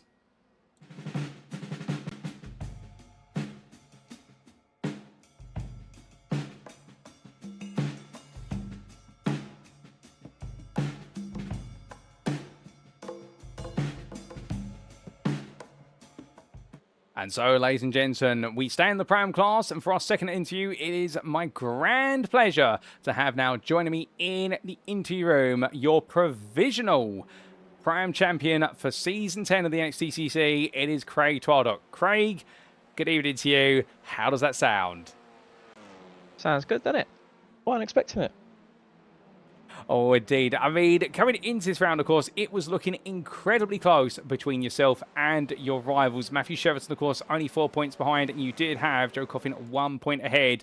Had you decided to approach this round in any particular way, or was it just see what comes? I thought I'd put a sensible head on for the last round. Just stay out of trouble, because usually I just go for it. And then, yeah, I thought I'd better just stay out of trouble to make sure I rack up some points so I've got a chance in the last race. And it all seemed to work out. Oh, it most definitely did, and we saw you put it all together, and it worked out splendidly in the end. Now, off the back of that, of course, what we also did get to see was plenty of battling, although in qualifying at least. 11th place overall, 6th in class. Did you, with regards to your qualifying lap, were you happy with it? No. But went in to change tyres, and then I was like 3 temps up, I think, at one point on my lap, and I invalidated it, so I knew there was an extra 3 temps in it. But then again, I did have, P2 weight for quali, so it wasn't the be all and end all. I still managed to work my way through on the first race, so yeah. Well, it worked out, like you say, in the first race, making your way through to 3rd place. Although, to be fair, for a driver playing it safe, you definitely weren't afraid to get your elbows out of Zolder. It's just a circuit you enjoy. I do quite like this track here. It's not one that gets used often, but it's quite a fun track. Well, a fun circuit and plenty of fun in race 1. And in race number 2, you went that little bit further. Not quite able to chase down Jack Pitters for the prime win, but 2nd place still, but you had to fight hard for it. Yeah, I've run out of laps right at the end because, well, I think it was up 0.8 across the line in the end to pit us. If I had a couple more, we could have had a battle maybe, but that happens. But yeah, it was a good start. Was it 3 places into turn 1? And then just trying to keep out of trouble after that. Oh, indeed. When you kept it out of trouble and then going into race number 3, I mean, given the way results have gone, were you keeping tabs on the fact that you went into the final race with a 6-point advantage? Yeah, I knew there was a 6-point gap between us, and then as soon as I found out that he'd had another incident and hadn't come back out of the pits, I just thought I'd go for it at the end, which ended up in a crash. So should have kept with the strategy for the first 2 races.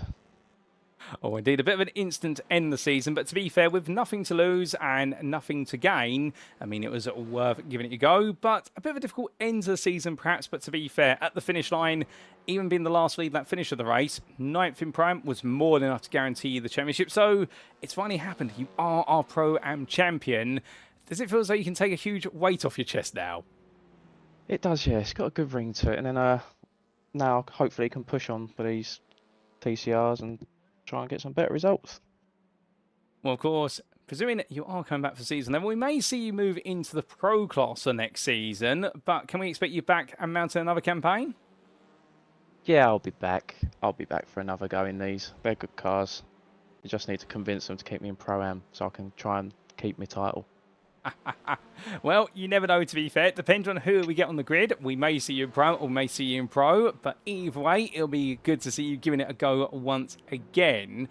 And out of curiosity, when you look back on your season, is there a particular moment or moments that sort of stand out to you as your highlight of the season? Highlight's got to be winning it, I think, in the last race. But no, there's been some good races and some bad ones, to be fair. Like, to be fair, I can't remember off the top of my head. Fuji, I know, was a bad one. But yeah, Monza has good fun around there. So there's been some good moments. Oh, indeed, there's been some absolutely fantastic moments for yourself. And in the end, we're all added together. You are a provisional Pro-Am champion. And just as we get ready to let you go, is there anyone you'd like to give a shout out or a thank you to on the broadcast? I'll give a shout out to TSRC boys. Had a good season. I mean, Pike. Where did you finish in the end? 6th, wasn't it, overall? I believe so. Let's just double check that. And I think, in fact, 5th overall in the end. Managing to sneak ahead of Gavin Garner right at the end. God, he smashed it, hasn't he? Oh, indeed, he's had a good season. But I think you've got the bragging rights over and say you've had the better season out of the pair of you. Yeah, I'll rub that in for a while. Well, Andrew, if you're listening right now, it's not me who said it. I've just simply given Craig the ammunition and he can taunt you now for at least until season 11. But with that, Craig, it's been a blast having you join us on the grid this season. Congratulations on becoming our Pro-Am Drivers Champion. Well deserved. enjoy it, celebrate it, and we'll see you back on the grid in Season 11. See if you can hold on to it, if not chase glory in the Pro... Oh, goodness me. Andrew's already heard it. Well, okay, I'm going to need to run. Craig, if you distract him, I'm going to run out the back door. But joking aside, thank you, Craig, and we will see you in Season 11. Have a good one. Nice one. Cheers, mate. Oh dear. Well, I've got myself in a bit of trouble with Andrew Pike, ladies and gentlemen, but to be fair, it's all joking about there between the Sim Racing Collective drivers, TSRC. They've been on the grid since the very early days of the NXTCC, and Andrew Pike as well, definitely having a great season. But Craig Tardock, definitely at the start of the hour. Although, to be fair, if Andrew is around, he's up for an interview. We wouldn't mind having him come in a little bit later on to be one of our interviews this evening. It'd be great to hear from him if he has got the time. But hearing from Craig Tardock there, your Pro-Am Drivers Champion. And, well, what do you have to say about it? We had to say that today he definitely had his sensible head on, knowing what he needed to do. Particularly after qualifying in race number 1, could see that things were heading in his direction. And after race number 2 of a 6-point advantage, well, he was keeping a constant eye on what had happened to Joe Coffin. And in the end, it was all going his way, with Joe Coffin's unfortunate retirement from the race, seeing it all end up out of his favour. And all Craig Todd had to do at the end was get it home. But he decided then to throw caution to the wind, and in his own words, see where it got him. Unfortunately, got him to the back of the field. But a great season for him. A bit of difficulty at some points in the season, but also a great high. And, well, whether he's back in the Pro or the Pro-Am class in Season 11, we look forward to seeing him there, much like many of our drivers, and seeing how he mixes it up once again. But, ladies and gentlemen, we're going to step away for a brief moment, and we're going to have our last interview of the day, potentially. We're heading to the AM class.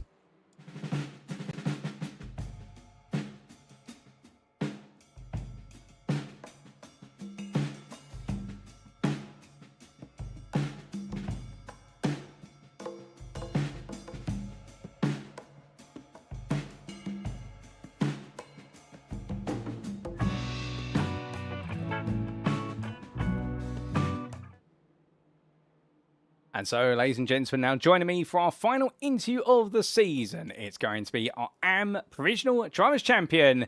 It is Lewis Mason. Lewis, good evening to you. How does that sound to you?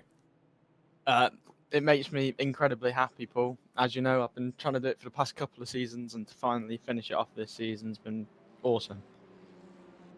Well, you finally got it done. Like you say, it's taken you a few seasons. You've come close on several occasions, but including last season, your season-long battle with Nigel Stock. But this time out, it wasn't necessarily Nigel Stock you were in the close battle with towards the end. It was George Stone. And it started off today, second place in qualifying, 20th overall. And Nigel Stock was in a world of his own, but you were the fastest of everyone that mattered. Were you feeling good after qualifying? Yeah, after qualifying, seeing I was ahead of George, that was all I wanted.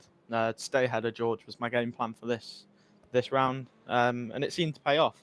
I knew I was probably not going to catch Nigel race 1. He had so much pace on me in the dry, so it was just about trying to manage it, not have stupid battles with the Pro-Ams and stuff that could drop me back. And I had a couple of them in race 1. I had people like going around the outside of the chicanes, which isn't the most ideal. But I tried to just keep my nose out of it, and dropping back positions is a lot better than sticking your nose in a gap that it shouldn't be and getting caught out and put in a wall because of it. Well, indeed. I mean, playing it smart for race number 1, and it definitely worked out in your favour with that second place, 17th overall, and George Stone finishing just behind you, but it just moved your gap forward. Going into race number 2, were you looking at the points, or were you just thinking, as long as I beat him, that's all that matters, I'll only worry about the points if I lose to him? Yeah, until race 3, I wasn't really bothered about the points, because obviously race 2, if you crash out at race 2, then the championship's blown wide open. And so until I'd crossed the line ahead of him or near him in race 2, and I knew that it was getting very tight, I was looking at the points. But yeah, it was more just try and finish ahead of him. Race 2, I had a couple of incidents, got caught up in a few stuff. But yeah, it was mainly just trying to stay with George and not let him get too far away. Oh, fair play. A smart way to approach race number 2. If you can't beat him, then just stay right behind him and make sure he doesn't get too many points. So it meant going into the final race of the season where the heavens really opened up and the circuit was absolutely looking like a swimming pool. You had quite a comfortable advantage. It would really need for George Stone to take the win and a perfect score and for you to throw it all away. So was the pressure off slightly, or was there still a bit of worry? The pressure off for the championship, I'd say. I knew that it was going to be difficult for me to lose it. I knew that I'd probably give myself a good scare at points and think that I was going to end up losing it, but I knew that it was going to be very hard to lose it. That's why you saw me towards the end battling with the pros a bit more than I usually would. But yeah, I just thought that I'd go for it, see where I can end up, especially with how the reverse grid draw can go. As you know, being an AM, you get no other opportunities at being up near the top 3. So trying to stay up there and see what I can do is vital. Oh, well, fair play to you, and opting in the end to go all in to enjoy some good old scrapping and battling with the pros and seeing if you could hold on to that overall podium. You couldn't quite in the end. I mean, there was some absolute defiant battling between yourself and Wojciech Swirydowicz, but he just pipped you to the post in the end. But to be fair, it's almost a bit... Did you feel as though it was a bit of a David versus Goliath fighting a 3-time champion? Genuinely, I've never sweated and shook more in my life when I saw I had Isaac and Woj behind me. You don't understand how scary it is seeing Woj behind you and Isaac. They're two really fast people. Even when I had Pike behind me on one of the restarts, they're some really quick people, and keeping them behind is not easy, to say the least. But yeah, it was mainly just see what I can do. I believe in myself. I'd like to pride myself saying that I have decent race pace, especially in the wet. The rain brings everyone a bit closer together, as you've probably seen. But yeah, it's just trying to keep it with them, try not to cause anything, and see what happens. Well, indeed. I mean, in the end, you were able to stay with them and keep them behind for as long as you could. You held off Isaac Doble for the best part of time, but meanwhile, Wojciech Swirydowicz still pushing on as hard as he possibly could.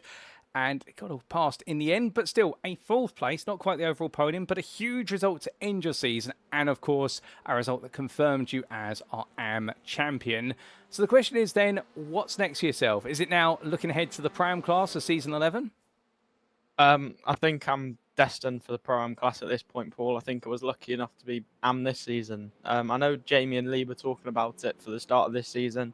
They mentioned that, whether they were joking or not, I'm not sure. But yeah, my pace this season and George's pace as well. I mean, Fraser brought it up earlier. We're both battling with the Pro-Ams more than we're battling with the AMs. So I'd be shocked if at least myself, maybe him as well, went Pro-Am next season. Oh, fair play. Well, presuming you do go to Pro-Am, there's going to be plenty more competition there, and I think all the Pro-Ams will be very excited to see you making your way up into the class. But as we do now look also off to that future season, and I get ready to let you go, to let you celebrate your AM triumph, is there anyone you'd like to give a shout out or a thank you to live on the broadcast? Everyone at Full Tilt. Everyone at Full Tilt's amazing. Mark Kent with deliveries, Ben Altria and Ben Gregory being my teammates all season.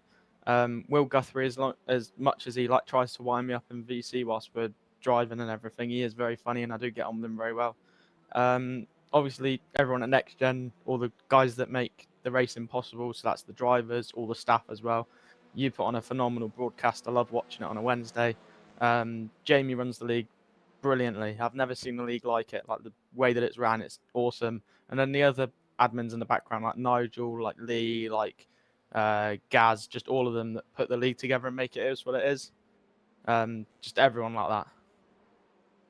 Well, we do appreciate the mentions. I'm sure your teammates do as well, Lewis, because at the end of the day, well, you've definitely had an absolutely brilliant team to work with here throughout the season at Full Tilt Virtual Motorsport. And, well, you've definitely gelled them so well, and it shows in the performances round after round. But with that, thank you very much for joining me in the interview room. You are our provisional AM champion for Season 10. Go rejoice, go enjoy it, and have a lovely rest of your evening. You deserve it. Thank you very much, Paul.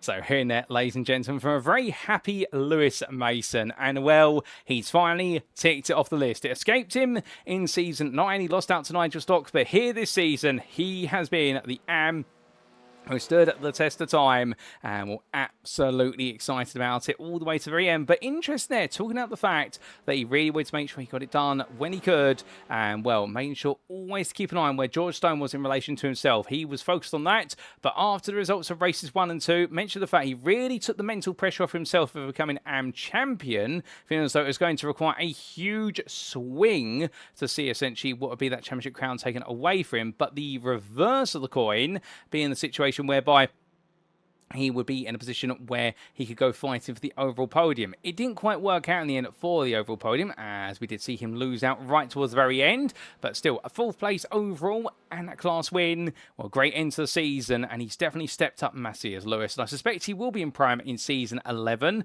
We will see quite a few of our AMs, I suspect, be adjusted upwards into the Prime class, but either way, when he does come back, he's going to be in close company, and I don't think his story stops there. I think he's definitely going to be one of those Prime drivers that once he gets himself settled in the next tier, he will really go all in to see if he can become Prime Champion. And well, if Lewis is going to bring as much aggression and attention to it as he has in the AM class, he'll be one to watch out for in seasons ahead, no doubt. But ladies and gentlemen, we've got one more interview to come. We've got a surprise last minute interview that's come up. We thought we were only going to have 3, and we'll be right back for our final interview of the season.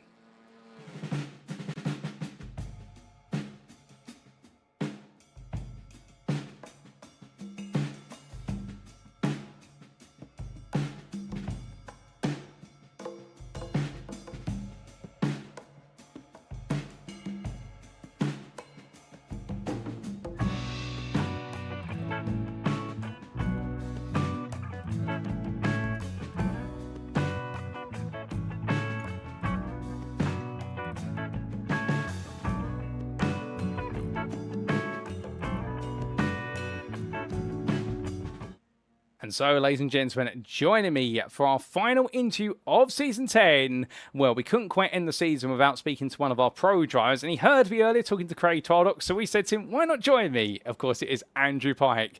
Andrew, good evening to you. What an end to the season you had, and you've ended the season in style as well by taking the final overall win of the season. I mean, you've had a couple of those now this season. A great way to end Season 10. Absolutely, yeah. Magic. I didn't think that was going to be happening tonight. Didn't think I'd win another race this season either. The standard of the grid now. Pleased to pick up 2 in 1 season. I've only done that once before in all of the 10 seasons. So yeah, happy enough with that. It was enjoyable as well. Well, you definitely looked as though you were enjoying your racing out there, no doubt about it. And, well, from the very start, qualifying 9th overall, 4th year of the pros. It does look as though Circuit Zolder is a circuit you enjoy. Yeah, definitely.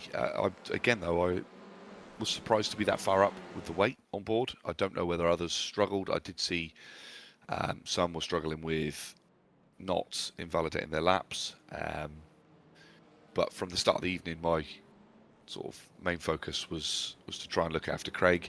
He was absolutely begging us lot to look after him, make it as easy as possible tonight. So I kind of was more interested in where he was and whether I needed to tow him, which I didn't. He did all right by himself there. But yeah, it was a surprise to find myself in the top 10. Certainly didn't expect it with the weight on the car. But as you say, the track seems to be one that sort of suits me. Well, juggling of quite a few roles, plus also carrying the weight, and in particular trying to support your teammate Craig. Now, going into race number 1, we saw you convert that 9th place start into a 7th place overall. Some steady progress being made there. In the dry conditions as well, were you happy to see the dry conditions, or were you pretty much sat there thinking to yourself, I want the rain to come? Because we know you can be quite quick in mixed conditions. Yeah, I mean, I knew it was going to rain, race 2, race 3. Looking at the forecast, it was guaranteed. Plus, knowing Jamie, he was never going to let it go into the final round and the conditions be easy. So I didn't mind that it was dry. I used the opportunity there to run the option setup because I was outside of the top 5 at the time in the standings, and then look forward to the wet races. But all I've tried to do all season is exist in and around the top 10 and pick up points, and it hasn't always gone well for me. I've found myself sort of fired out of it a few times, which give me a couple of low scoring rounds that have hurt. But yeah, the target there was to sort of keep it in the top 10, and again sort of look after Craig where possible without doing anything outrageous. Trying to help him where we can. It's a team game after all. Oh, indeed. And well, worked out very nicely in race number 1. Then race 2, the rain came, and suddenly you got to grips with it, albeit, of course, taking 8th place there, so making a bit of progress, but also regressing slightly. But I get the feeling you might have had in mind at that point the fact that for Craig, still looking good and on course that prime crown. And for yourself, as long as you're inside that top 10, like you say, you've always got a chance of some good points. And there's always a reverse grid coming up as well. Yeah, exactly. What ended up happening, we were looking at Joe Coffin was pretty much Craig's biggest rival there in race 2 after Cheverton had a couple of unfortunate incidents in the first 2 races. So once Joe caught me, I could see that the cars ahead of me, Nick and maybe Kieran Smart at that point, were Pro-Am. So if I could stop Joe from passing me, he couldn't gain any points on Craig. So my eyes were very much backwards rather than forwards then. I ended up having a mega battle with Joe, and fair play to him for not being absolutely raging at me, because I think if the roles were reversed, I wouldn't have been overly thrilled. Or although that has happened to me as well in the past, it is part of it, isn't it? You come up against a teammate of someone that you're a strong rival with, they're not going to roll over and get out your way. Joe tried absolutely everything to get by, but he was clean and respectful, and he leant on me a few times. I don't know how much of it was on the broadcast. There was a little bit of contact, but it was all absolutely fair, and I knew that I was running him close to puddles, which were going to cause him to lose control to some extent. But it's all in the name of keeping the position there. So yeah, that was very much eyes backwards, that one. I hadn't really thought much about what would come afterwards. And again, thankfully that seemed to go well. I got quite lucky with every incident around me as well. For a change, I managed to stay out of them all.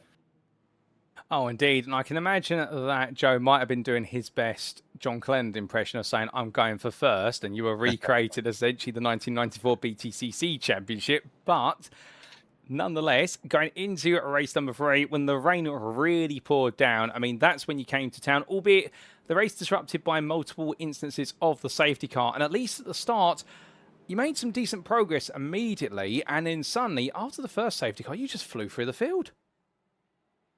Yeah, again, I mean, at the start, I was just looking for surviving. I was amazed that Craig had got through all 3 races without crashing. So once we got to the 3rd one, he was on his own. I wasn't interested in him. He could blow it all by himself if he wanted.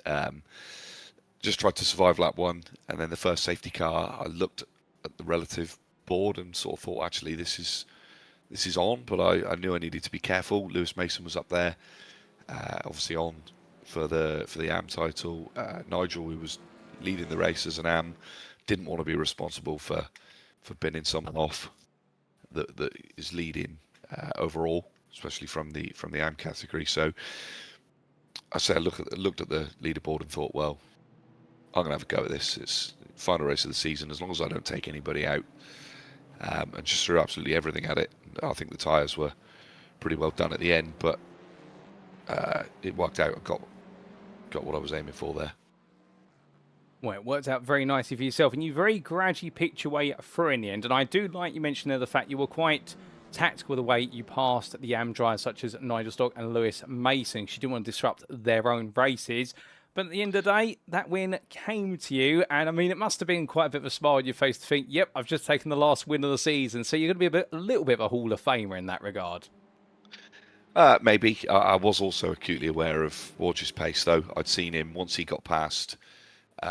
Who was Peter at the time? Might have been Lewis. Once he'd got past, I knew he was going to close me down, but thankfully there weren't enough laps. And he picked up a slowdown on the final lap when he was about a second, maybe 1.1 back, which killed it off for him. But I think if there'd been an extra lap and he didn't get that slowdown, you might have got a final lap scrap for the win as well. But yeah, I was pleased to see that gap stay where it was. I managed to do a decent first sector on the last lap because Wodge was within a second for a little while. I knew I had to get the last lap absolutely right. So it's always pleasing to manage to do something like that, especially against somebody as fast as Wodge. And as dominant as he's been this season as well. Well, great, like you say, to get one over the now 3-time champion-elect in the NXTCC. But for yourself, a final win of the season, and what a great way to sign off. So I do have to ask, what's next for yourself? Can we expect you back for season 11? I mean, something would have to go pretty wrong for me not to. I think, certainly, personally, I'm probably part of the furniture now, having taken part in every season that there's been, although some of them weren't full seasons. So you can expect at least myself and Craig back, if not an extra one. We've got a GT3 championship in between over at SRI, which starts shortly. I think you commentate on that actually, don't you? That'll fill our time in the short term, and then we'll wait to see what the season 11 plan is. But yeah, I mean, there's always the intention to take part because it's always so much fun.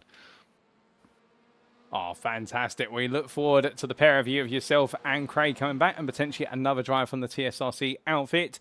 And, well, that's not too far away, and more details about Season 11 will surely be on their way soon. But just as we do a wrap-up, Andrew, of course, lastly, I want to ask, is there anyone you'd like to give a shout-out or a mention to on the broadcast? Yeah, just, again, done this before, but just like to thank everybody that's that I've raced against this season, that's gone, you know, door-to-door with me and provided some really good battles. Everybody at NXTGEN, including yourself, for everything you put in. And a shout out for Craig for winning the Prime. I think he's the first of us to win, definitely the first of us to win anything at NXTGEN. Maybe the first since we've been TSRC to win any championship at all of any note, I think. So, you know, fair play to him. He's his accent's annoying and he waffles, but he's done well there. Oh, goodness me. I do love the banter that you guys have. It's absolutely brilliant. But with that, Andrew, congratulations once again on ending your season on a winner's high. We'll see you in Season 11. But until then, best of luck in your aspirations, including in the SRI GT3 Championship. And we'll see you again just around the corner. Thanks a lot, mate. Speak to you soon. Take care. So here and there, ladies and gentlemen, for our final interview of the season, Andrew Pike. How could we not end the season with an interview with one of our shining pros? And as he mentions himself there, a member of the, a part of the furniture now. He's been on the grid since Season 1, and we couldn't be without him. And enjoyed today, but very interesting, he broke up essentially this round into two parts. First two races and qualifying, support Craig Tollock as much as possible. But by the time they got to race number 3, Craig would be on his own. But to be fair, had his priorities in the right place, and you could see it in the end, going defensive in race number 2 as we caught quite a bit of the battling, I do believe, holding off what was the machinery of Joe Coffin. But in race 3, with the heavens open up, well, Andrew decided, right, now's my time to go for it, and he went all in, charged his way through to the overall lead, although it feels like there's one more lap left in the race, there would have been the risk of Wojciech Swirydowicz stealing that win away from him. But ending the season on a high, planning to be back for Season 11, and, well, we look forward to seeing him back there, and, well, Craig Tollock becoming the first driver from TSRC to win a series, or win a part of the NXTCC. But to be fair, Andrew Pike always is winning in our hearts for the simple reason, well, when he does bring home those wins, you know how hard he's worked for them. But at the same time as well, he's always getting quicker, but it goes to show you as well, on the grid in Season 1, and back then was challenging for what was the top 3 in the championship in Seasons 1, 2 and 3. And since then, with the pace of the field growing, well, he's having to grow with it. But that's what keeps the NXTCC so exciting and refreshed every single season. But with that, ladies and gentlemen, let's give you a recap of who we've spoken to as we bring our interviews to a close. And as we can see, today we've spoken to a whole variety of drivers. Started off in the Prime class with Type 2 Racing's Adam Wilson-Weir, reflecting on a very strong end to the season, particularly with his maiden Prime win in race number 1 in the dry, before things went a little bit sideways in the wet, but he still ended his season on a positive and a high. Then we came, staying to the Prime class, but we came to the Prime Drivers Champion, Craig Tollock for TSRC Esports, talking about the fact that here today it was all about making sure he finished ahead of Joe Coffin, and after he'd achieved the results in races 1 and 2, and in race number 3, he did see his rival retire for the race. Well, the gloves came off, and it was Tollock who was able to go all in to just simply enjoy his race in there, although it didn't quite work out in that final race, but still he had fun all the way, and very pleased to have taken the championship crown. Then we came to Lewis Mason in the AM class, a provisional AM Drivers Champion, ecstatic about taking that win that's been on his mind for so long, and finally getting it done after losing out in Season 9, and ending his season with a winning class and a 4th place overall for good measure, and a trio of podiums to boot. And then we came to the Pro class. So Andrew Pike talking about his final win of the season in the final race, but also the fact he worked as a teammate first and was selfish second, and in the end it all went absolutely spot on for him and the TSRC team. A huge thank you to all 4 of them for being our final interviews of the season. A big thank you to every driver who's joined me in the interview room this season, whether it's been pre-race interviews or 30 after all the races is done. They've all been brilliant. It's been great to hear so many different perspectives week in, week out when it's come to the racing. iRacing. But of course, we'll get plenty more interviews in Season 11. And I would like to say a big thank you to all the drivers for their performances, including our 4 today who we've spoken to. They've all been superstars, and it hasn't been Season 10 without them. I can promise you that. And we look forward to many of them coming back to the grid for Season 11 if they choose to do so. But with that, ladies and gentlemen, just before we do wrap up, of course, there is the question of who are your champions and where do the final provisional points stand. So let's bring it up to speed with those. And we begin with the overall Drivers' Championship top 20. And as we can see, after all the points have been accounted for, well, it is going to be Wojciech Swirydowicz, who is your Season 10 champion. A 3-time champion by a staggering margin of a grand total of 173 points over Luciano Witvoet, who, having missed the final 4 rounds, did all the work in the first 6 on a campaign which we could quote him from the start of the season saying he was here to become champion. And will always be a what-if question. What if he'd done those final 4 rounds in his back-and-forth battle with Swirydowicz? But indeed, for Luciano Witvoet, taking those only in 6 rounds and still finishing second in the championship, that shows you how strong he was going. Ben Altria, round of the top 3 in the end in his battle of Isaac Doble, won it by only 2 points there, holding on with that first, the second, and then that final result of the day. Well, things definitely came his way when he needed it to do, and Isaac Doble, meanwhile, fell to fourth right at the final hurdle, but what a battle between the pair all season long. Andrew Pike taking 5th there, ahead of Gavin Gardner, who had a difficult day in the office compared to the TSRC driver, with the NXTGEN Pink driver slipping to 6th, but only ahead of Jamie Dory, based on result count back, finally getting the upper hand on Jamie Dory after all these seasons, and well, to be fair, their rivalry goes all the way back to Season 1 when they competed for the crown. And then Craig Tardock, your leading prone driver, 8th in the overall championship, 3 points ahead of Joe Coffin, and a further, 15 points ahead of Jack Pitters, who completed the top 10. Outside the top 10 to complete the top 20 of the overall drivers' championship was Michael Lease, a point ahead of Lee Horn, where Kieran Smart, Matthew Sheraton, and Stuart Winnett completed the top 15, and then Nick Lewins, Adam Wilson-Weir, Benjamin Gregory, Sam Exton, and Ben Bennyworth ran off that top 20. Then to the Pro-Am class, and as we can see, your Pro-Am championship was won by Craig Tardock by a grand total of 14 points, the provisioning ahead of Joe Coffin, and Matthew Sheraton, with the unfortunate demise of his season in the season finale, having to settle for 3rd, only 2 points ahead of Kieran Smart, who was furiously trying to close that gap down and take the final spot on the championship podium. However, he did not, but he was 9 points ahead of his teammate Stuart Winnett, with both of them really coming alive for Track Scotland as the season went on, and Sam Exton was a further point behind, just missing out in the top 5, but he only was 8 points ahead of Michael Lease. Nick Clibbins, Benjamin Gregory, and Ben Bennyworth completed your Pro-Am top 10. And outside the top 10, Adam Wilson-Weir almost inside the top 10 in his first full season. And we look forward to seeing him come back in Season 11. Because I can tell you one thing, he will definitely be a big contender as seasons go on. He has got so much potential. He had a difficult start to the season. The first 3 rounds really were a bit of a litmus test. But after that baptism by fire, he then really started to pick up the pace and momentum and has ended the season on his best set of scores since Bathurst.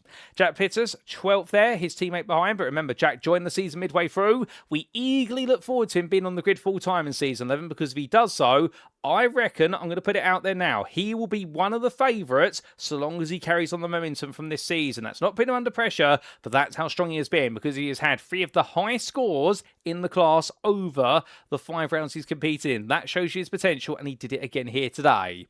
Alan McCain, a sizable 50 points behind, 13th ahead of Andy Fox, with Phil McDougall completing the top 15 ahead of Joshua Downing. It was Carl Thompson, Matthew Jordan, Reese Watt, and Sam Smith who completed the top 20, and outside the top 20, 21st, it was Jack Brown, ahead of Luke Jones and Lewis Delmont. And then the AM class, we got to see Lewis Mason take that AM crown that escaped him, but it has finally come into his hands. He's had to work so hard for it, but he's finally made it happen. And remember, of course, he came so close to it in the blue lobby of Season 9, but Nigel Stock just beat him to it in the end. But finally, he is an AM champion. George Stone in a season-long battle, and it was brilliant between the pair, to be fair. There was very little between them. George Stone, the end, who had the better first half of the season, but as the season went on, the luck started to go against him, as well as Lewis Mason really stepping up, and we did see George Stone lose out into the tune of 31 points, but understandably the season ending on a bit of a bum note, particularly that final race, whereas for Lewis Mason it all came out on top. Nigel Stock, 3rd there, And well, the defending AM champion from the Blue Lobby of Season 9, finishing third this season, just sneaking ahead of both Adrian Fritsch and Marcel Fritsch with a monster result then. Well, we did not expect that, but Nigel Stock in the end able to make the difference. Well done to him, leaving the best till last, some would say. And Adrian Fritsch and Marcel Fritsch finishing their 4th and 5th together for WS Racing Esports, ahead of Fraser Rostance, who in turn was ahead of Sean Doby at the finish, with Mark Hughes, Joseph Wright and Roy Plummer completing the top 10 of the AMs. And outside the top 10, we did have Mark Kent ahead of Michael Clough, with Andy Althouse, William Kirtland, Sammy Ariba completing the top 15. Sammy Ariba not able to make the season finale, celebrating his 30th birthday today, and happy birthday to him if he's listed in.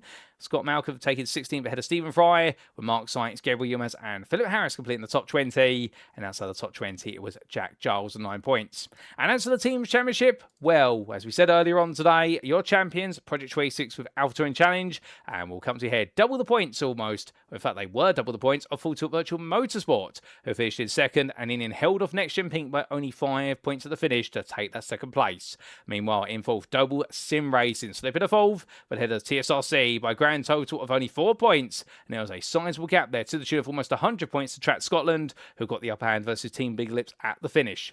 iRacing Esports with Crest Motorsport powered their way past JW Motorsports for 8th, and Mission R or Type 2 Racing got themselves into the top 10 right at the end with one of their best rounds of the season, and they were able to send Aztec Racing down to 11th, with NXTGEN Orange in 12th place behind them. Crater Mass Motorsport, NXTGEN Green and CXL Project Black completed the top 15, and there was RA Motorsports ahead of WS Racing Esports and GBRC, who completed those with points to their name. No points to their name on NXTGEN Blue, Lumen Motorsports, and outside the top 20, Euro Titans Endurance and ATEC Tech Racing. So with that, ladies and gentlemen, with our provisional final standing shown to you, it is now definitely time for us to wrap up. Thank you very much for watching, and if you have enjoyed today's show, and perhaps you're sat there right now wanting to know more about the NXTGEN racing community in terms of how you can get on the grid and be part of all the brilliant racing action in the NXTCC and our other series as well, well, the number one thing to do is join one of our 2 pages. And the first one, of course, is to go to our official website at www.nextgenracing.co.uk, as shown on screen here now. We are the home of clean and fair sim racing for all, and there's never been a better time to get on the grid with us, and indeed you're very welcome to join. Our website is a complete compendium of all the information you need to know about NXTGEN racing, whether the NXTCC, our GT3 Championship, our multi-class series, you name it, it's all there. And also there's a link on the website to join the beating heart of the community that is our official Discord, where you can chat to the admins, the staff, and also the other drivers. But of course, if you don't necessarily want to go to our website, perhaps you're more of a social media person, you can of course follow us on Facebook, and that's at www.facebook.com/groups/NXTGEN Racing, and then you can find out a little bit more about the guys and girls who make up the NXTGEN racing staff and admin team in terms of what they do behind the scenes in administration with the NXTGEN racing community, but also what they do outside the simulator in real life in motorsport, with many of our staff and admin members being real life racing drivers, if not marshals or stewards, or indeed sometimes clerks of the course. But we'd also like to take a moment to say a big thank you to our sponsors, who do include PowerMax, NXL Racing, Mark Sykes Designs, Joyce Design, Sam Cases UK, Douglas Motorsport, Falcon to PC Builds and Support, Benji Sim Photos, and again, we'd like to make a huge welcome to P1 Docs, our latest sponsor that joins us as of this week. And well, to just tell you a little bit more about them once again, founded by Ali Hunt, Alexander Spets, Beckham Yassir, and Vasilios Belaciotis, well, the P1 Docs aims to provide sim racing setups which are forged through top split experience and shared with full transparency. Every setup released is tested, timed, and tuned by drivers who stand behind their work and believe in doing things the right way. No shortcuts, no guesswork, and no adjustments required. And if you do want to get your hands on setups which are built to win and always available to elevate your racing,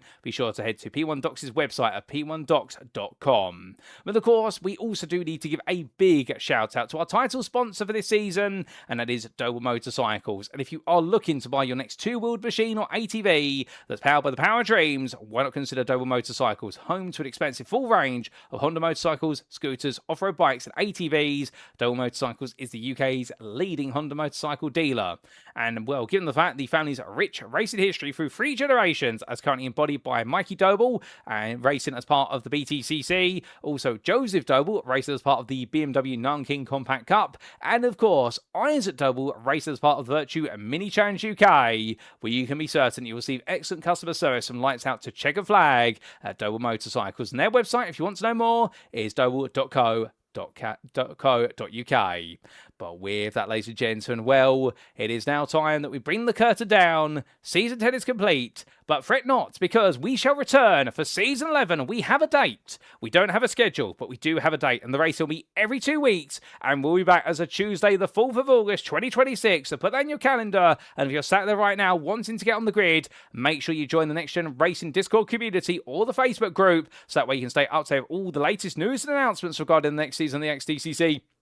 As the information is published. We're going to take a brief break over the summer season. We are going to give our admin team and our drivers as well plenty of chance to take a breather. We're also going to tighten some things up behind the scenes, as Jamie mentioned earlier on when we had a chat to him earlier on the broadcast, particularly with regards to this new TCR model. There's things we want to do with the success ballast as well as the setups of the cars. But don't you worry, ladies and gentlemen, we will be back, and Season 11 will take us into our second decade of seasons of racing, and we're very excited to see how the story continues. But after 10 rounds of racing, we have a 3-time overall champion in the form of Wojciech Swirydowicz, taking one step ahead of Jamie Dory, but still 2 to go if he wants to equal Mikey Doble. Meanwhile, in the Pram class, it has been a crown for Craig Tardock. Hard fought over, but well earned to the TSRC driver, and he'll go to promo season next season most likely, and look to mix up for the best of the best. And in AM, well, it has been a hard fought campaign, but only one could win it, and Lewis Mason took it in the end, and took it by a quite credible margin given the difficulties of his main rival George Stone in the season finale.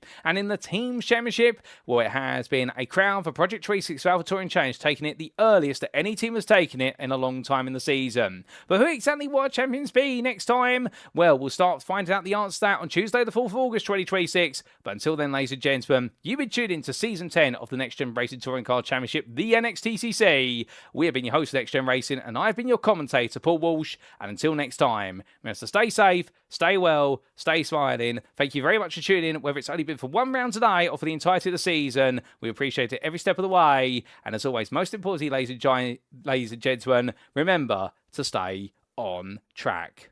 Good night. Thank you for tuning in. Until next time, that's all from us here at Next Gen Racing, the home of clean and fair sim racing for all.